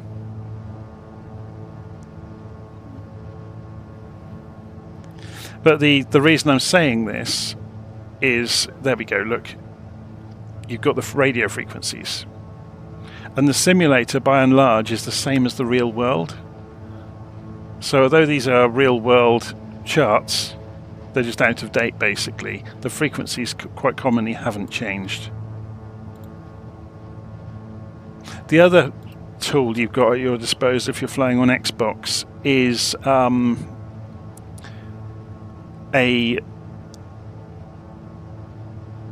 a Sky Vector. I was just trying to think what to call it. A navigation tool. So if you go to Sky Vector, it's free, but be very careful because it's real world. Do not file a flight plan in Sky Vector. You know, don't use its filing tools because it's a real flight plan. But it covers the world, and you can make flight plans just like in LittleNavMap. It's a bit more involved, and it works a little bit differently. But if you zoom in, for example, look at the level of detail you've got of the map. Obviously it's not going to put your aeroplane on the map, but if you need maps, Sky Vector is absolutely brilliant. Yeah, so you can go and do a flight plan. So I could say I want to go from, say, KSFO to KDen, go from San Francisco to Denver. So it's going to do that, and then we could put some routes along the way, or you could get it to figure it out for you as well. Yeah, so we could say we want to leave at 10 o'clock in the morning. But like I said, be careful, because it's real.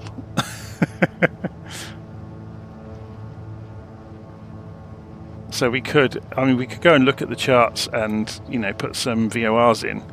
So we could go and select this one, for example, the MENA VOR, and add it to our plan. It's gone run the wrong way. Look, it's gone Denver, then me. It's a bit thick, but thankfully you can backspace through this and do it yourself. So you could say KSFO, then mean, or MVA, is it? And then KDen, for example. What was the code of that one?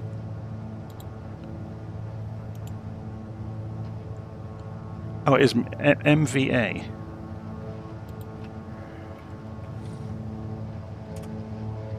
There we go. So it's going through MVA to KDen. Okay. It's a bit odd in the way it does things, but you could put another one in here. Look, for example, there's a Vortac down here at Wilson Creek. So it's Mount Wilson, basically. So ILC. So you could go ILC and go via there, and it's doing the same trick as LittleNavMap but with real world data. So you've got something to go on instead of nothing. Yeah, just do not file the flight plan. No.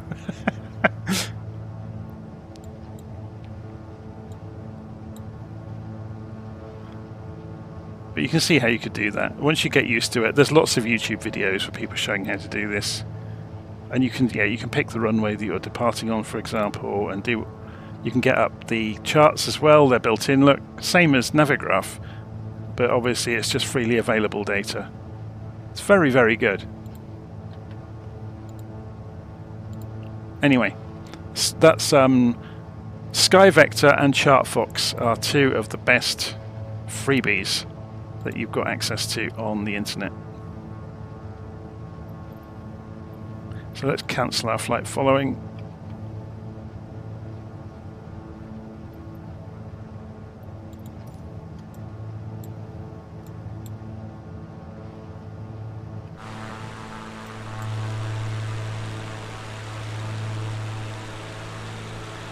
In a way, using Sky Vector will teach you more than just using LittleNavMap, because you will be forced to correlate what you're seeing in the aeroplane with what you're seeing on the chart. LittleNavMap makes you incredibly lazy, and so does Navigraph, unless you turn off your aeroplane position. So there is a lot to be said for not seeing where you are and going by the data, you know, within the aeroplane, of looking at the horizontal situation indicator and the distance and the bearings and all the rest of it. And obviously if you've got a GPS in the aeroplane, then obviously you can use it. But there's a whole learning thing there about the different GPS systems and how you program routes into them. Or you can use Simbrief as well. So it's another one, I don't know if you've seen that. So Simbrief will make you a flight plan. So you can come into Simbrief. Obviously I'm doing one at the moment, so Simbrief's free. Is that the one I'm doing at the moment? I think it is, yeah. Yeah. So obviously I can show the map there in much more detail, but the real thing that Simbrief gives you is a thing called an operational flight plan, which is the ream of paperwork that the commercial crews take on board the aeroplane that tells them everything about the route. So, you know, everything to do with fuel planning, to do with NOTAMs or notices to airmen, things that you need to be aware of maybe en route. And it goes on and on for usually 70, 80, 90 pages. It's good, isn't it? And then towards the end, you'll get all the weather reports. There we go. So there's the routing. There's the... What's this one for?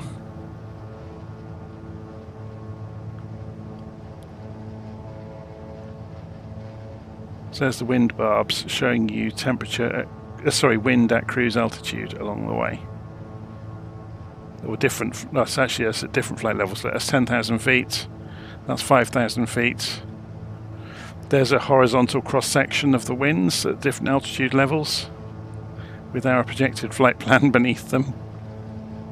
But yes, this isn't as scary as it looks. So you've got things like there's where you're taking off from, there's the name of the airport, that's where you're landing, that's the name of the airport. You've got your cruise information there, you've got your fuel planning here. So it's predicting the amount of block fuel you will need to complete your route, including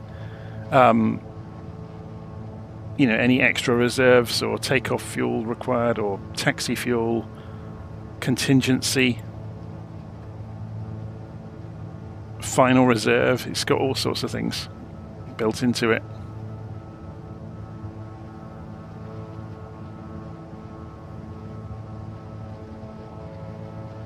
Then it's got a leg-by-leg summary of the route with the longitudes and latitudes and the distances. It's very, very good.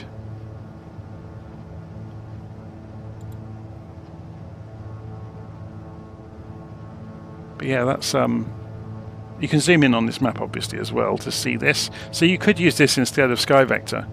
Just use Simbrief. And then obviously it's down to you to interpret what you're seeing again with the instruments.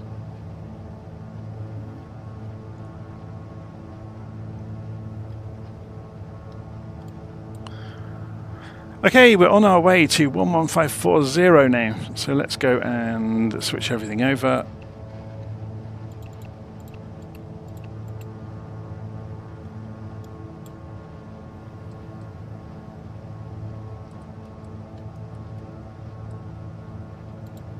So you can see the Nav2 instrument has gone crazy. So what bearing are we actually on? 16 degrees. So when the Omni bearing selector gets to about 16 degrees, yeah, there we go. Look, CDI has swept in, telling us that we are on the beam. And we can hear the frequency. You can hear the audio panel.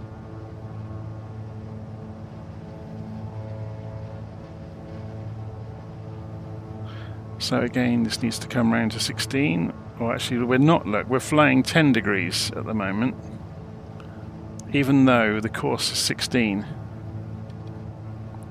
And that will be because there's a wind from the left, I imagine.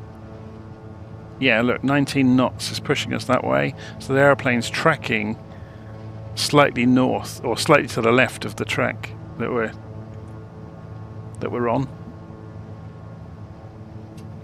to crab across the wind.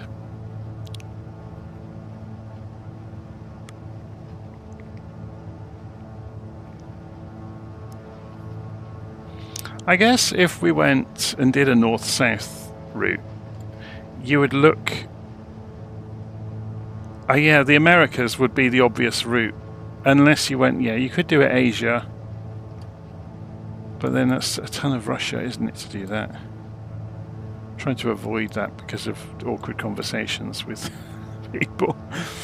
You could come down to Greenland, Canada. Obviously, it makes no sense looking at this map this way. What we'd need to do, because this is Mercator projection, if we go and open window layout and do it on default, in the world map, you can say that the spherical projection, there we go. So you could figure it out better of what the route might actually look like. So you could do that kind of S-shape route, or if you did it through Africa. The trouble is there's a lot of Africa isn't really modelled very well.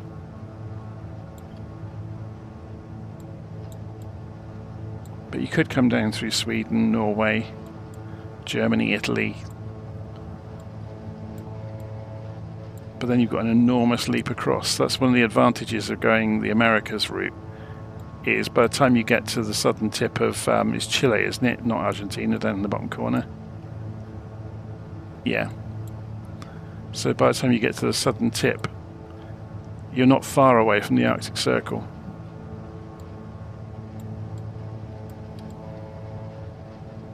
And again, you can get fairly close to the North Pole.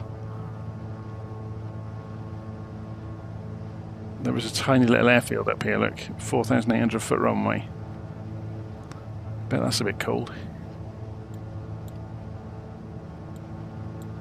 Anyway, so in the... where did I find that? It was in here, wasn't it? We'll go back to Mercator projection. And go back to where we are at the moment.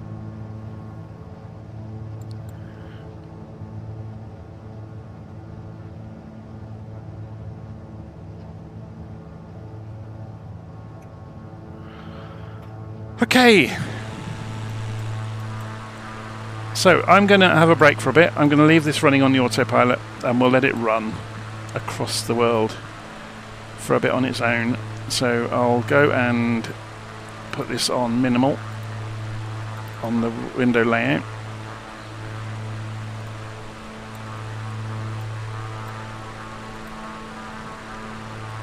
And I'll be back fairly soon.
Okay, I'm back. Just been helping prepare dinner. So let's have a look around us and see where we are in the world. Pop open the map. So we're just passing over. Where is it? How do you pronounce this place? Hachinohe. Is that correct? And then on up to Hakodate, which is on the North Island of Hokkaido. So Aomori is off to our left in the cloud.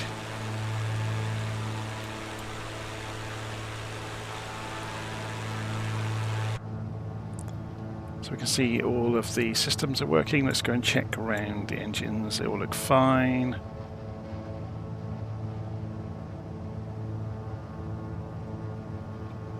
So RPM is looking good. Manifold pressure's fine. Temperature and pressures are good. Fuel, we've only used 1/4 of a tank so far.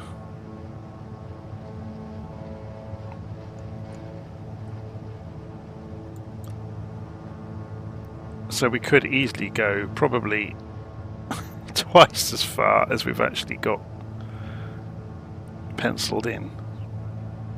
I think this is fascinating that there's an island off the coast of Hokkaido that's Russian, and it's within what is that, 10 miles of the coast? This is Russian. Interesting, isn't it? These are Russian islands, the Kuril Islands. And up this end as well, you've got a gap of maybe 20 miles between the tip of North Japan and the southern tip of this Russian headland. Well, it's an island, isn't it? Looking at it, yeah, it's an island.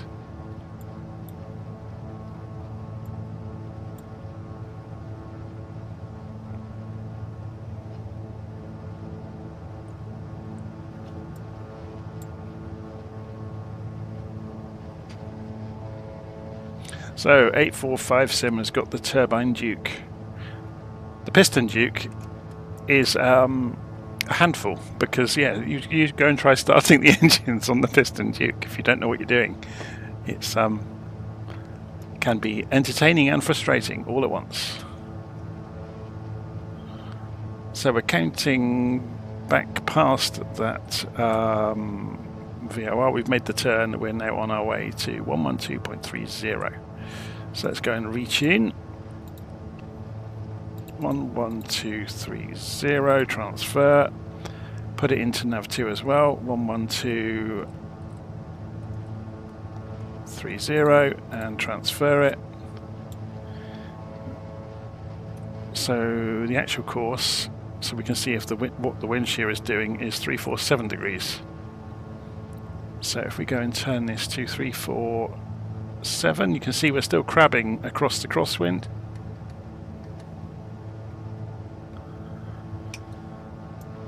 Only a little bit. And the omni-bearing selector down here for 347. Whoops-a-daisy. And yes, English people actually do say whoops-a-daisy. It's not just a Bridget Jones or Notting Hill affectation.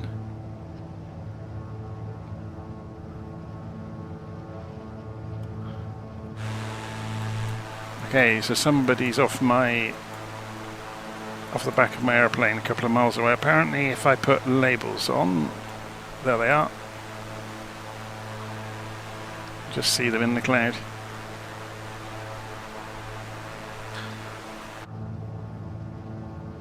So probably a fair bit faster than me if they want to be.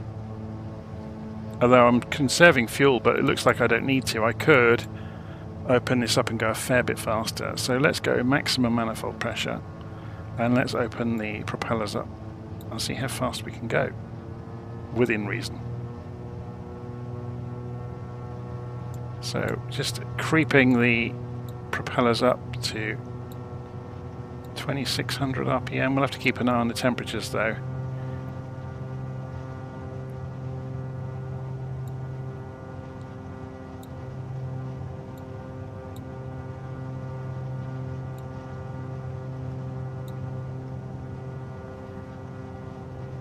pretty even. So what's happening with the airspeed? It's creeping up through 170 knots.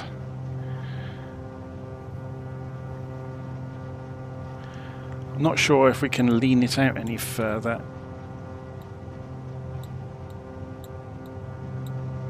Really kind of edging it towards ridiculously lean.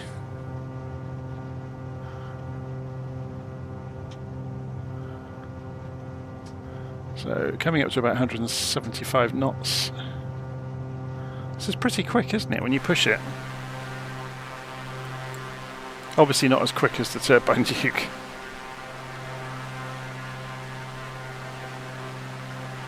I don't think I've got the Turbine Duke installed, so I'm not sure what you're going to show up as.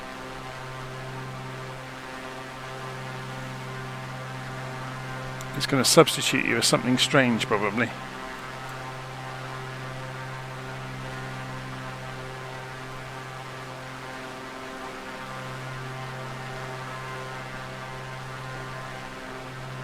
Zoom in a bit further.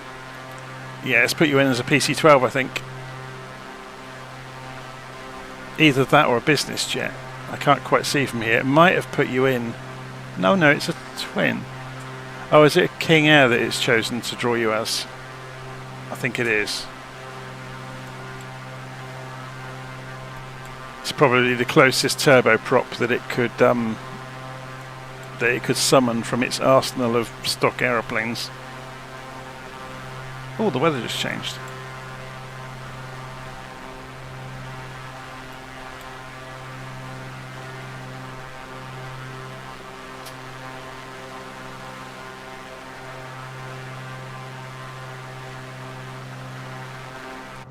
Okay, let's have a look at the speed. Yeah, so it's just under 175 knots, which is absolutely fine. Don't look like the look of what we're flying into, though. It's going to be a bit of an adventure, isn't it?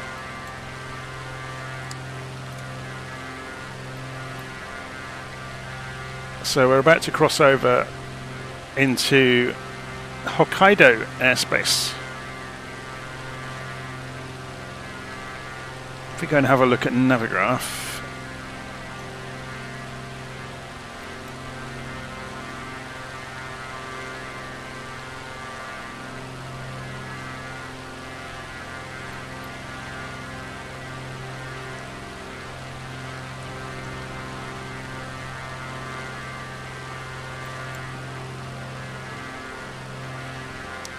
I'll put the LittleNavMap back up in the corner. LittleNavMap even back up in the corner.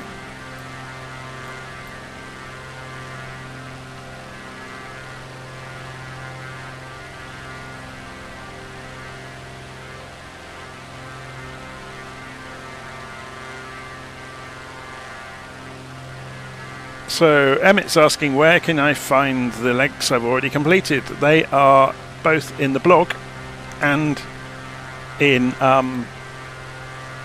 YouTube.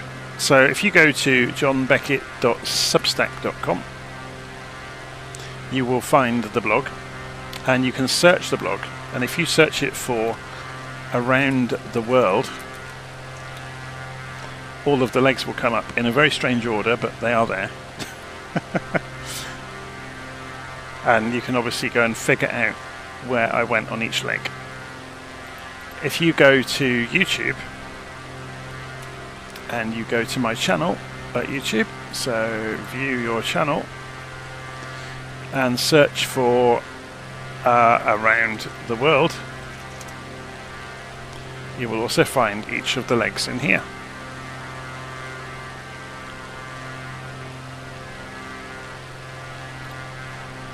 So it's fairly straightforward.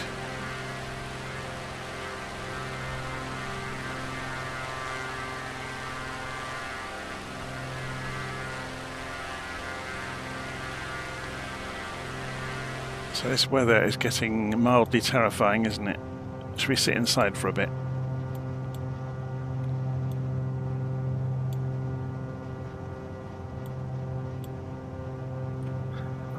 Let's go and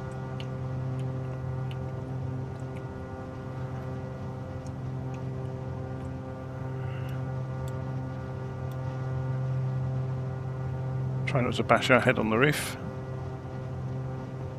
There's not going to be much to see from the inside view, is there? And there isn't much to see from the outside view either.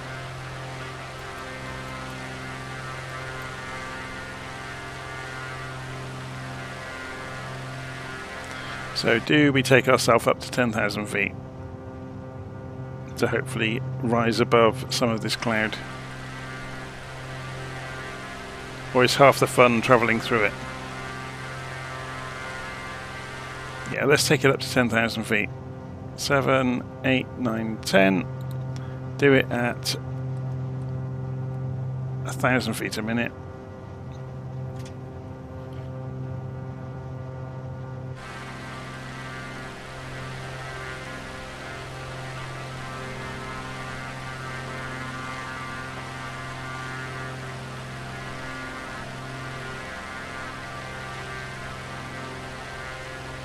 Into the cloud.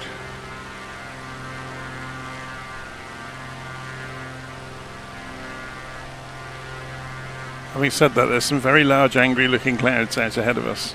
I don't think there's going to be any escaping them.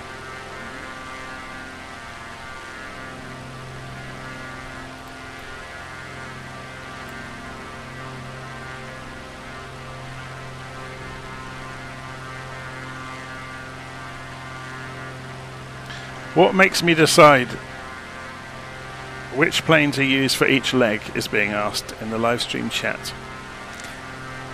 I have no method. It's whatever I feel like on the day. I am aware that I've used a couple of airplanes twice. So, for example, I used the ATR twice, but just because it was such a nice airplane to monkey around with en route.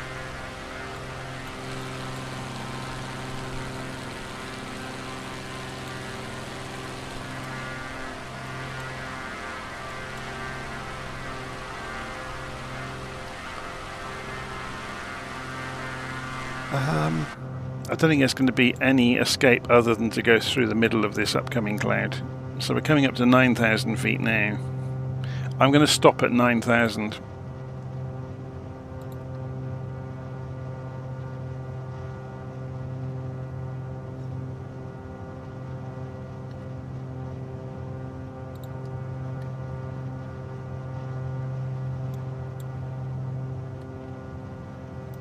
Because I don't think there's any benefit to going higher.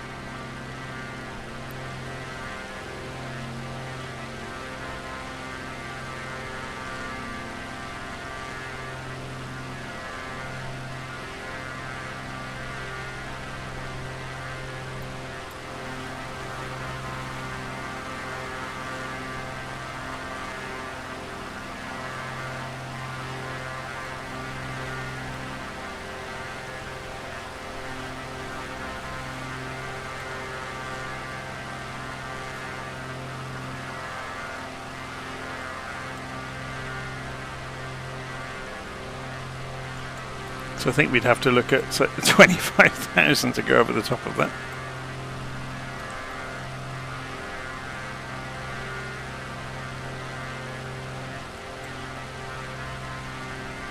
Yeah, we could go under it, but we might as well just go through. See what's on the other side. Give it 5 or 10 minutes in the cloud.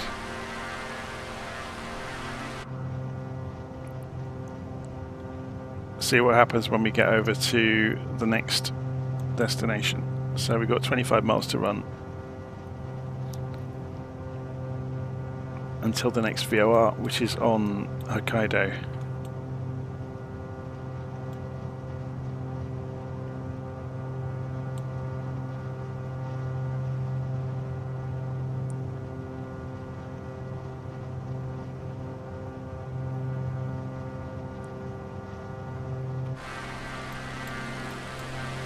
There is a wall of cloud in front of us.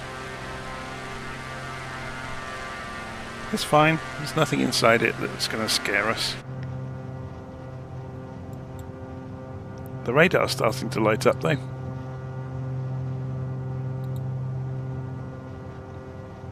So there's obviously some stuff in there. Bits of rain.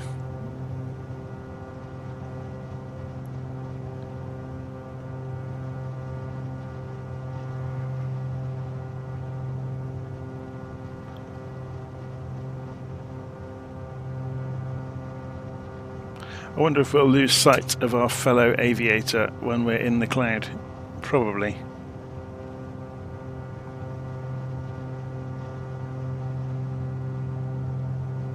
I thought it was China that had dragons in their mythology. I wasn't sure that Japan had them.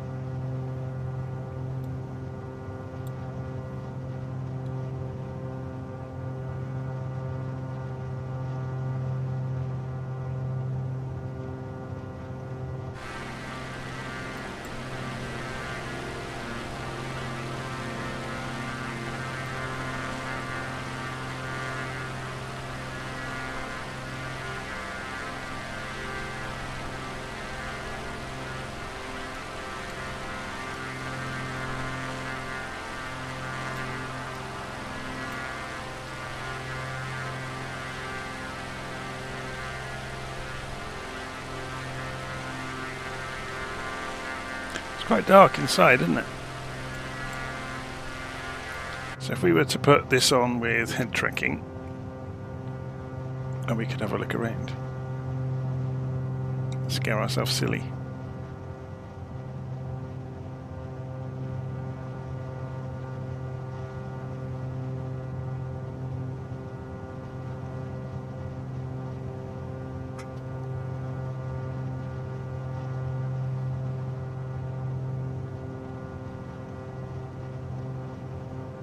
Okay, here we go. Can we see our fellow aviator out here anywhere? I can't see him at the moment. Just hold steady course. Here we go, we're in the middle now. Hurrah!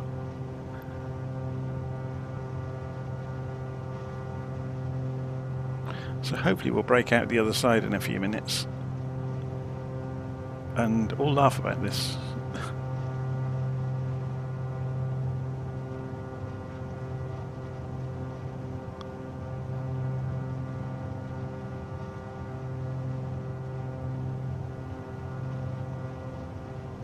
Surprised it's not pouring down.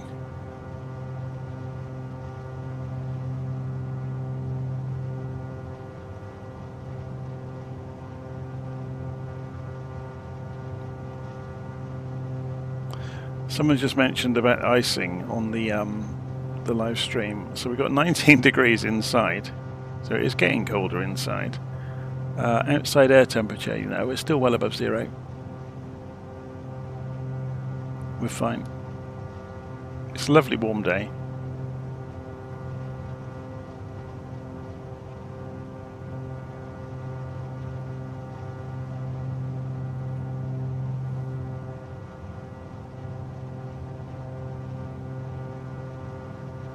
We might want to put some internal lights on in a minute though.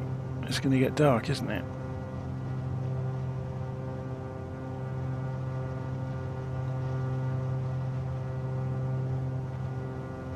Oh, it's not that dark. Oh, are we about to come out the other side? Hopefully. In a couple of minutes maybe.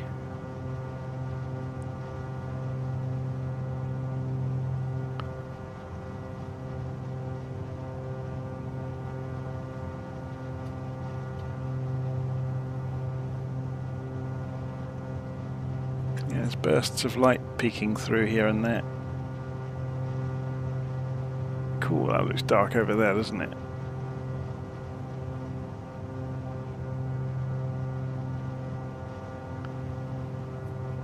Come on, sunshine, help us out. Just keep an eye on the attitude indicator and the GPS. Oh, here we come. There's a way out that way.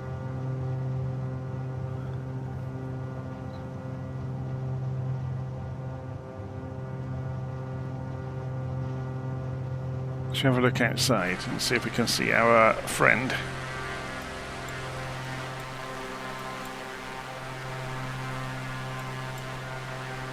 No, oh, there they are.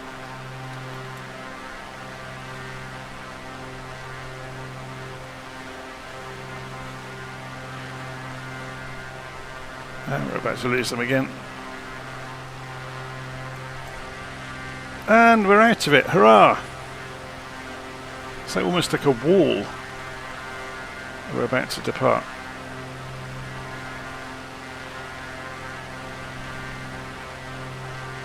Very cool. Should see our friend come barreling out any moment if they maintained a straight heading alongside us. Or maybe they turned behind us, who knows.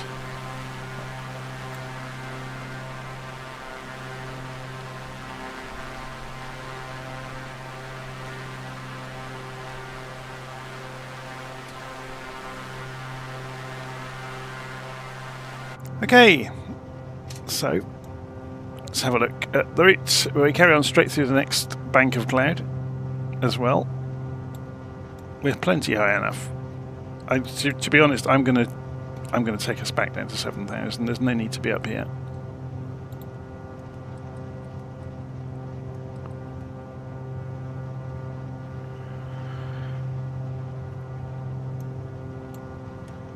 Just have to keep an eye on the airspeed because we are absolutely pushing it.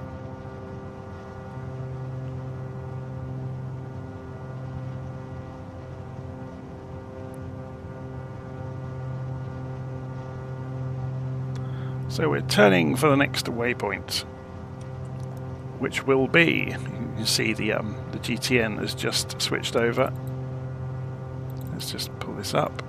We don't want that showing. 11390.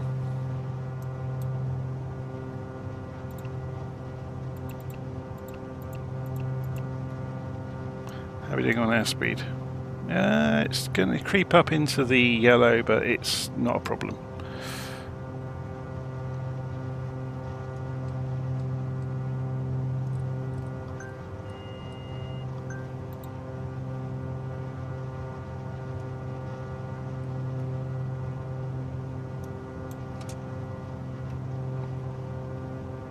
And we'll go and at least go and turn the heading bugs and courses to match. I think we're going directly with the wind now. Or almost. Okay, so the next destination is Sapporo. My grandfather many years ago had a car made by Mitsubishi called a Sapporo. It was the first car I'd ever seen that had 5 gears.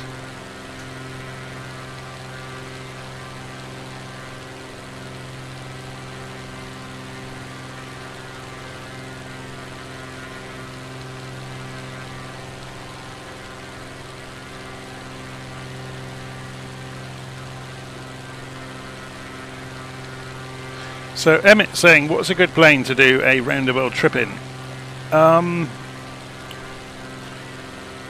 The ones that come with the sim are actually really good, and I will be using some of them in the coming flights. The 172 that comes with the sim is fantastic. The 152 that comes with the sim is fantastic, but it hasn't got an autopilot. The Cessna 208 Grand Caravan that comes with the sim is really, really good.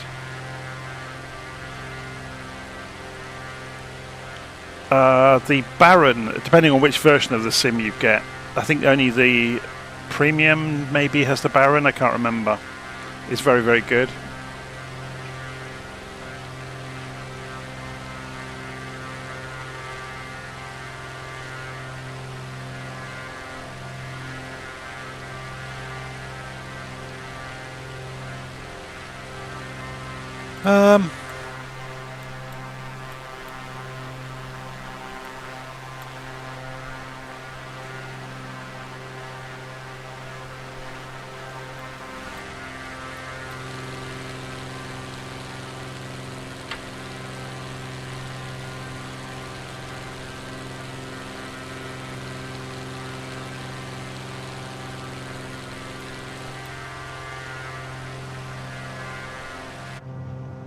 Absolutely racing along.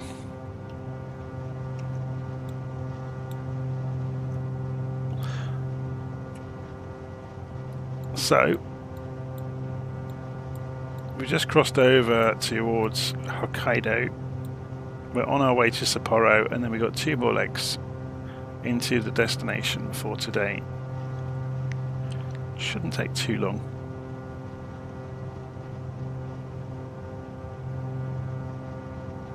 So based on the speed we are doing... Oh, does the... I can never remember what this will do for us.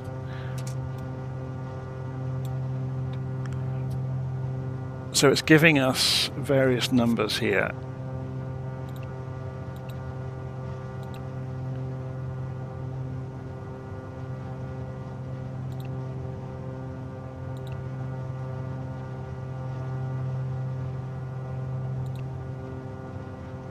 Instead of showing trek, can we get ETA based on current speed?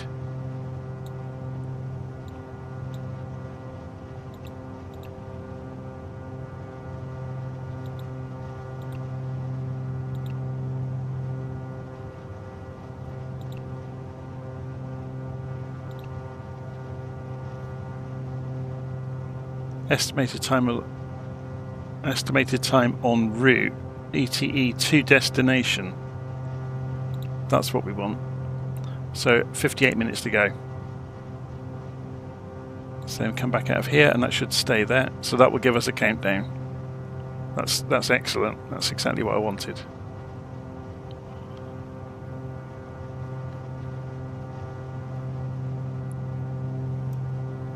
So at this speed, and we can look at that based on the fuel flow as well.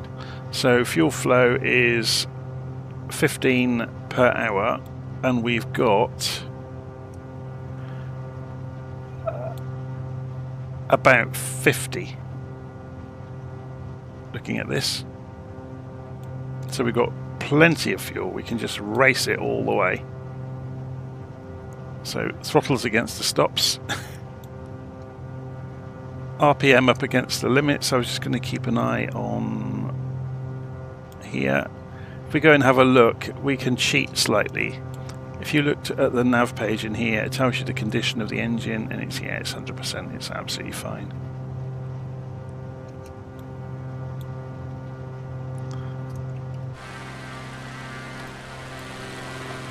So we are en route to Hokkaido and Sapporo. So you can see we've just crossing this stretch of water.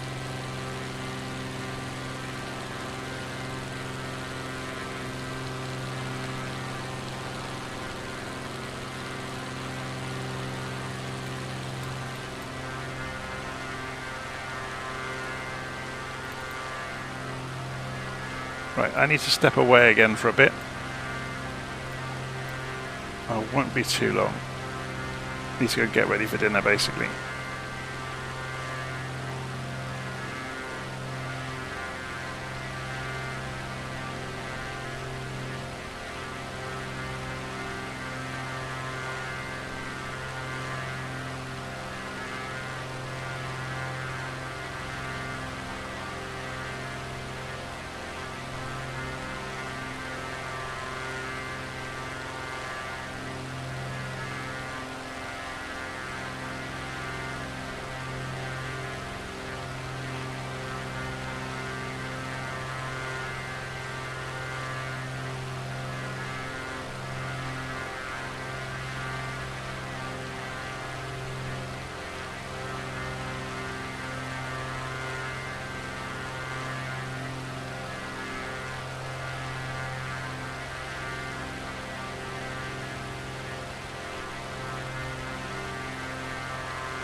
Okay, I have... Oh my word. So, yeah. I'm not going to have time to land this ahead of dinner. Unless I find out a way to go even faster, which I don't think is possible. So what I'm going to have to do is put a hold in and leave ourselves circling. It's a good job we've got excess fuel, isn't it? So what we'll do then, we'll figure out how to do holds in here, which I haven't done for ages.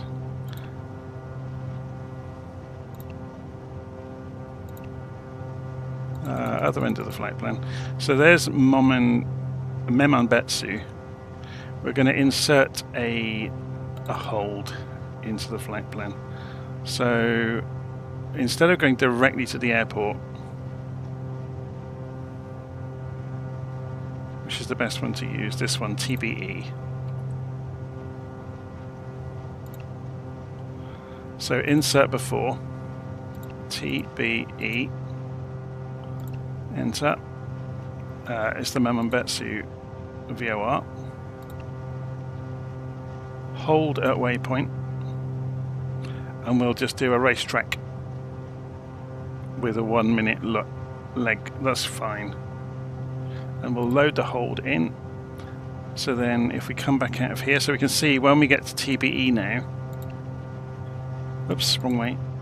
When we get to TBE, it's going to enter a hold above Memanbetsu. So if we zoom out on here, we'll probably be able to see it.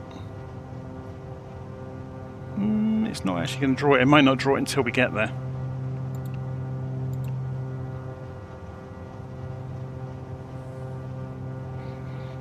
Okay.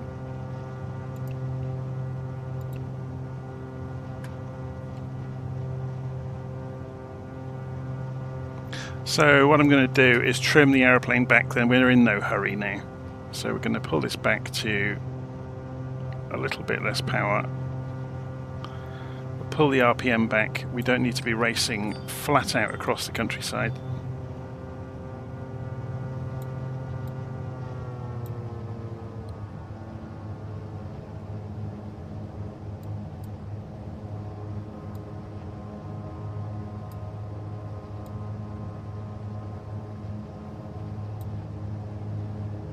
That's about it, maybe. I'm just trying to get the pressure the same on both sides. That's about it. Okay.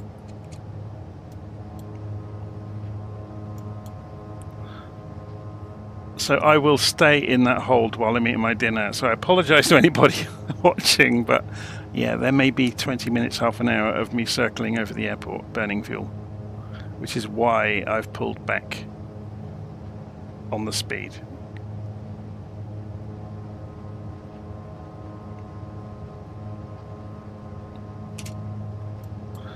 So I will put a note in and pin it.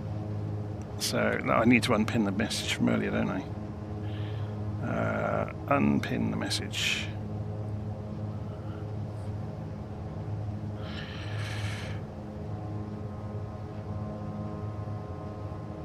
So we've got plenty of fuel.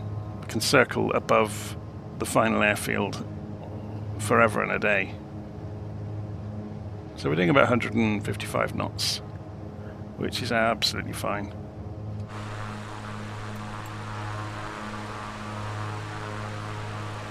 Let's have a look at that elevation plot in LittleNavMap just to make sure what's going on.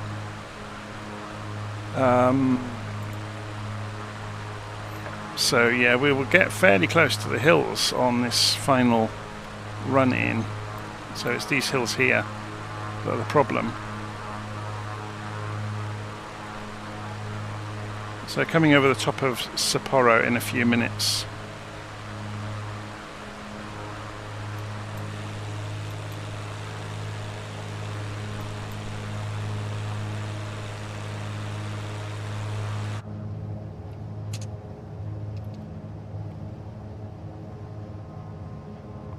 So a fantastic mountain over there.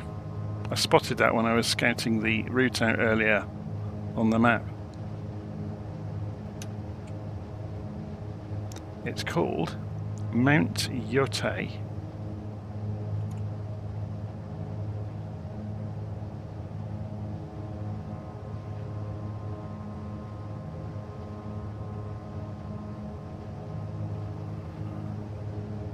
So basically, yeah, we've got the mixture pulled back, we've got the RPM slowed down,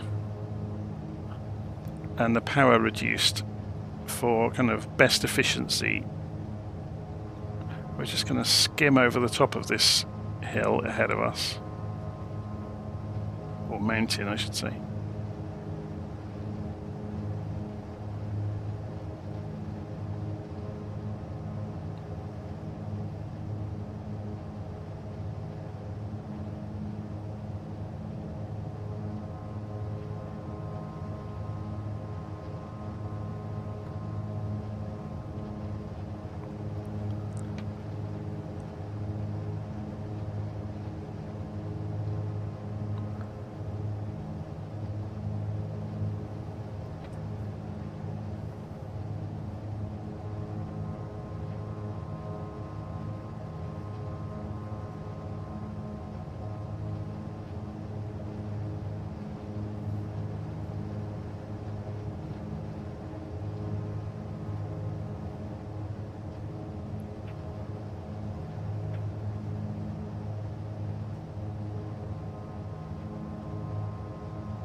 It's getting quite cold. Well, not cold, but it isn't as warm as it was in the cabin, is it? The temperature as we travel further north is dropping.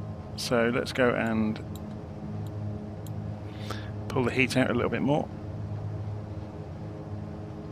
And hopefully we'll see the cabin temperature climb a little bit.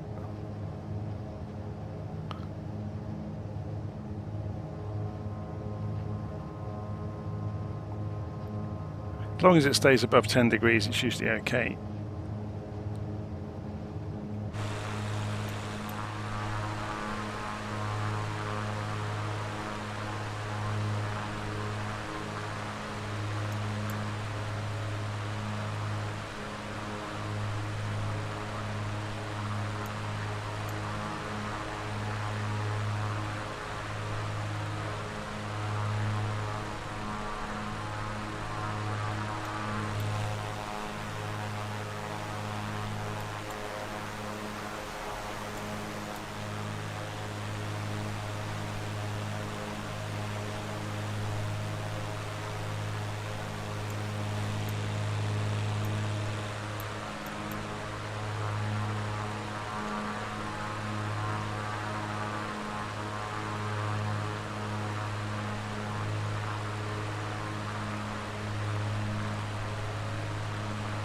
I'm not sure there's much wind about, to be honest. Let's have a look at the map.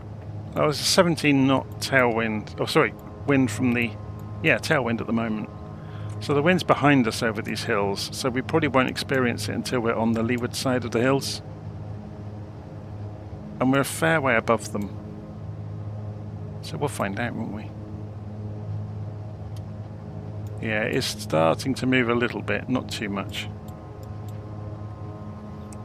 I always have the wind and turbulence set on realistic,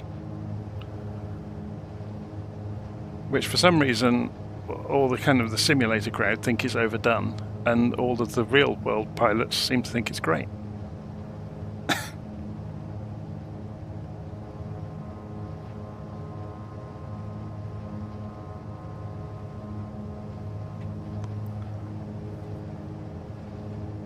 The temperature's slowly climbing. We're up to 21 degrees in the cockpit now. Nice and workable temperature.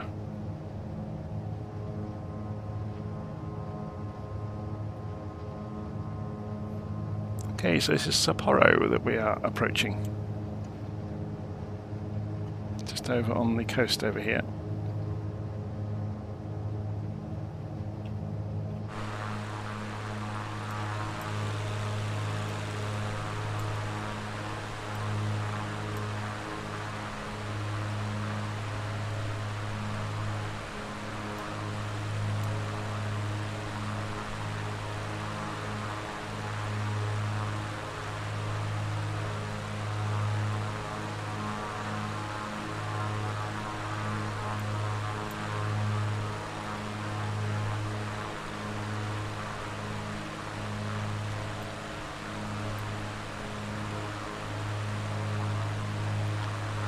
Okay, I'm going to minimize this.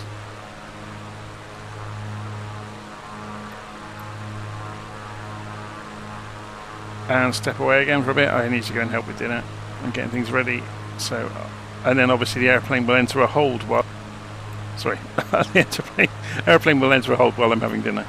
So I'll be back probably in about an hour. So we'll be busy circling over the top of our destination while I'm eating. And then I'll come back and put the airplane down. Hopefully in one piece. So welcome to Sapporo.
Okay, I'm just making a few checks here before I go for dinner.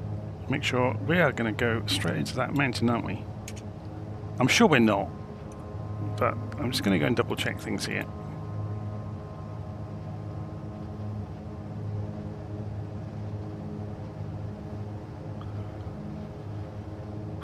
So 1,500, or no, 1,600 meters.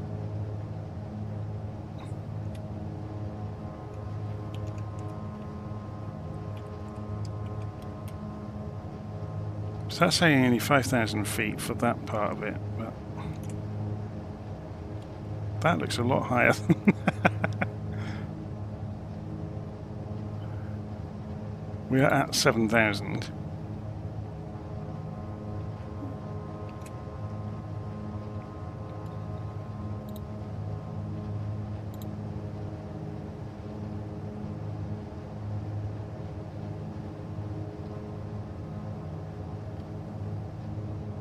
So we should clear those hills by 2,000 feet. It just doesn't seem like it looking from here.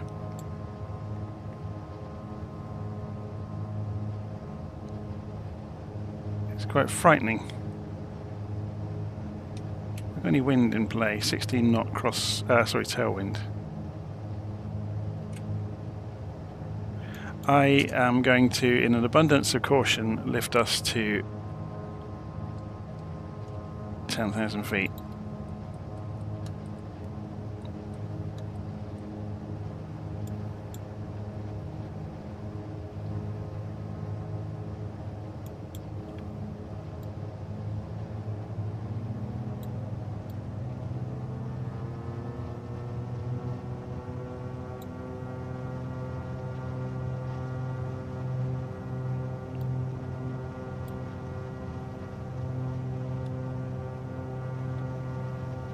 Or maybe just 8 would be fine.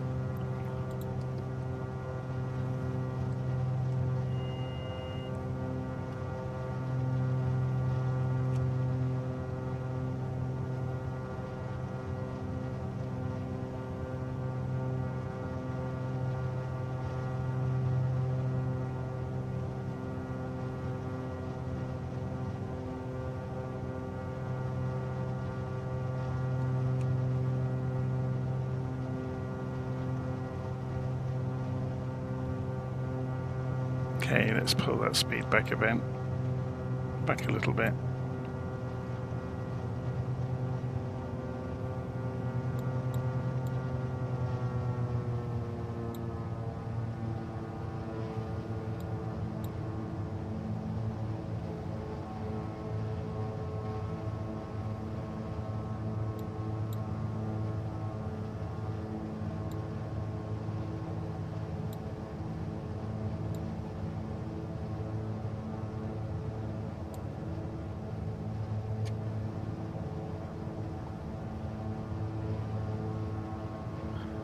So we still have over half a tank of fuel, so I can quite happily...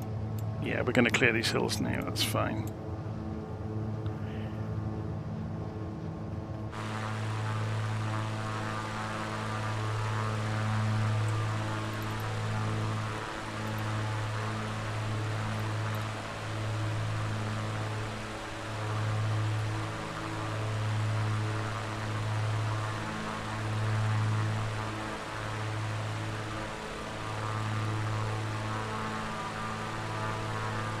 Okay, I need to go now, so I'll see you in a few minutes, in about half an hour or so.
Okay, I'm back. Right, let's see where we are. Busy doing a hold pattern over Memanbetsu. So, wind is from the south 10 knots, so we need to come in from the north. So first things first, we're going to go to heading mode. We'll go out at 30 degrees to begin with, and we'll go heading mode, please. Autopilot. So we're going to shoot off in this direction and then teardrop in. So we're going to drop to 2,000 feet as we do it.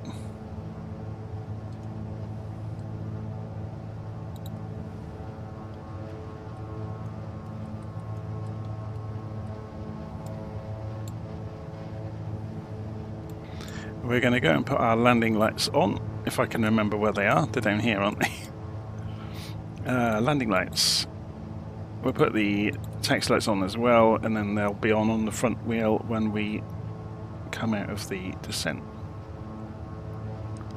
We didn't need pitot heat for the whole flight because it was lovely and warm, which was good. 30 centigrade now, so we can go and turn the heating off while we're at it.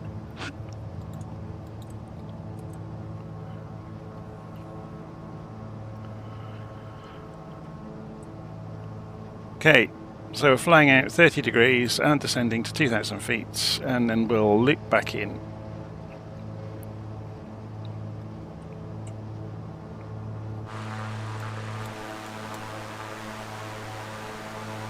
So there's our destination. How are we doing for fuel? Half a tank. Had plenty of fuel.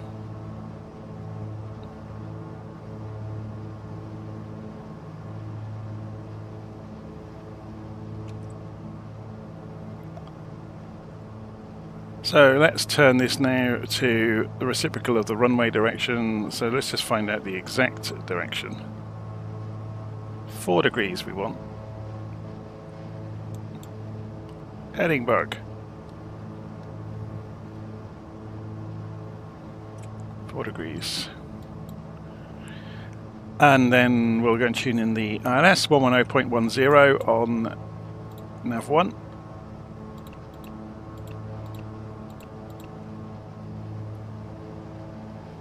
And swing the course round to 184 degrees.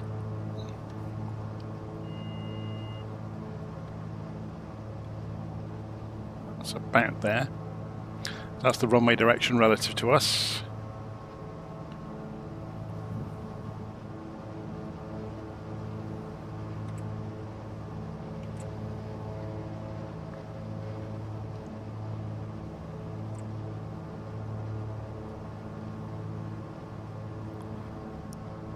Okay, so if we now spin ourselves around towards the runway direction.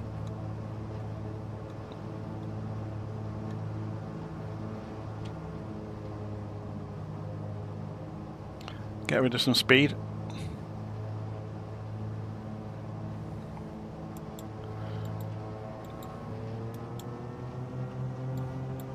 Open the cowl flaps. Speed the propellers back up.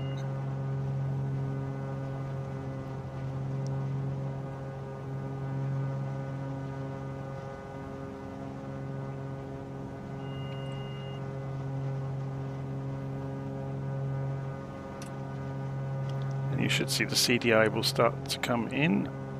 Is this actually working? This is pointing in the wrong direction.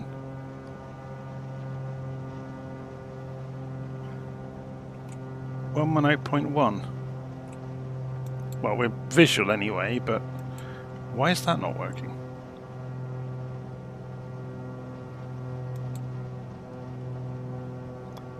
Eight miles out.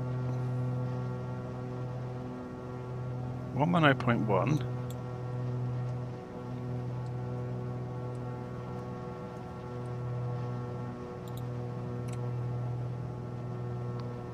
How interesting. So that needs to be 184 degrees.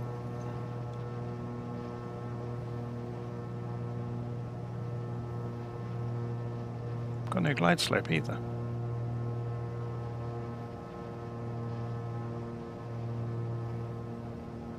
We may end up using... Oh, of course, I haven't changed the CDI mode over. I'm an idiot, aren't I? There we go. There's the glide slope, and there's the airfield.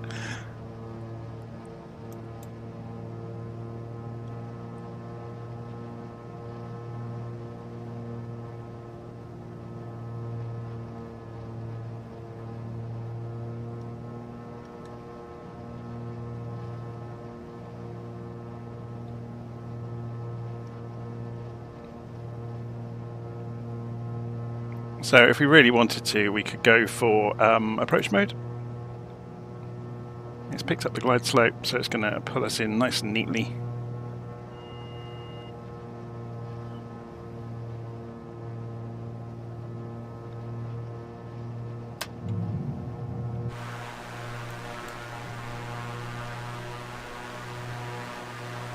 That wind is kicking us around, isn't it?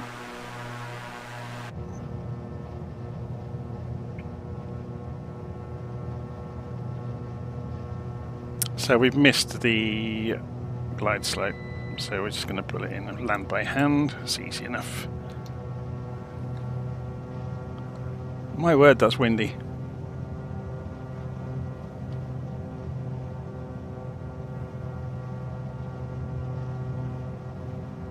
That suddenly got a lot more calm once I took over.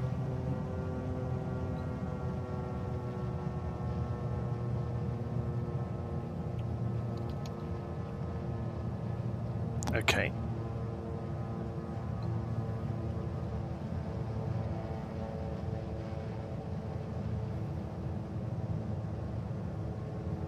So letting the speed bleed off, and then we'll start extending flaps.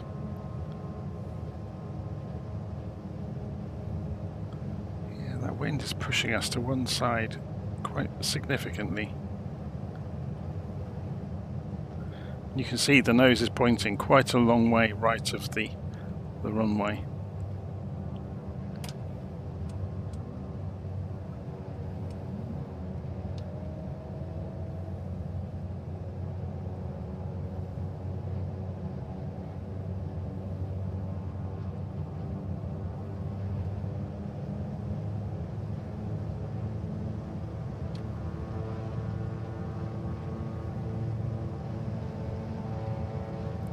Gusts of wind again.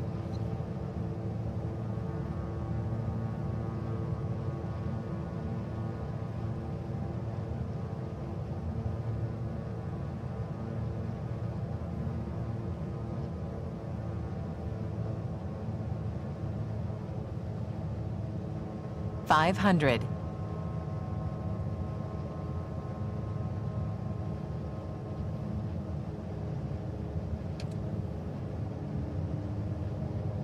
Too low according to the PAPI lights, so we'll climb back onto the glide slope. Loses us some airspeed, which is always handy.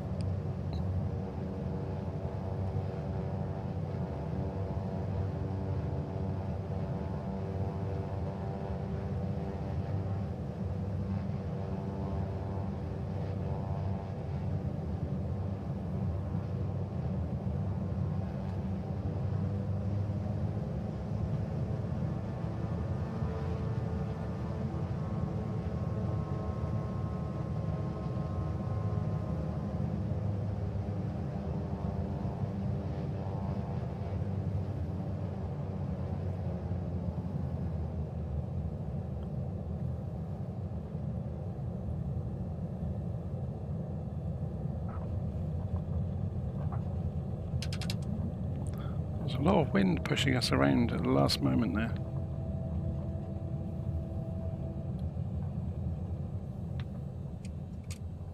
Whoops.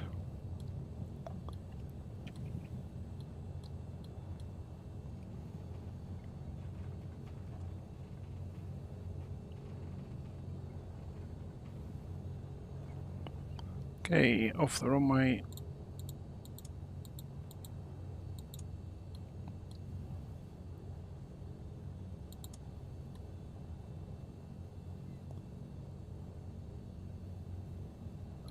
Because it's an AI airport, it hasn't got any designated GA parking, I don't think.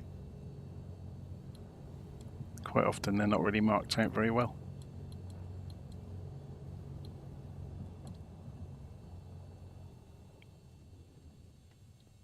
There we go. Roll to a stop. Okay, so I can go and turn things off. So taxi light off, nav light off, beacon light off, avionics master off, alternators off, battery off, and everything else. Oh, mags off as well. I think everything else is good to go.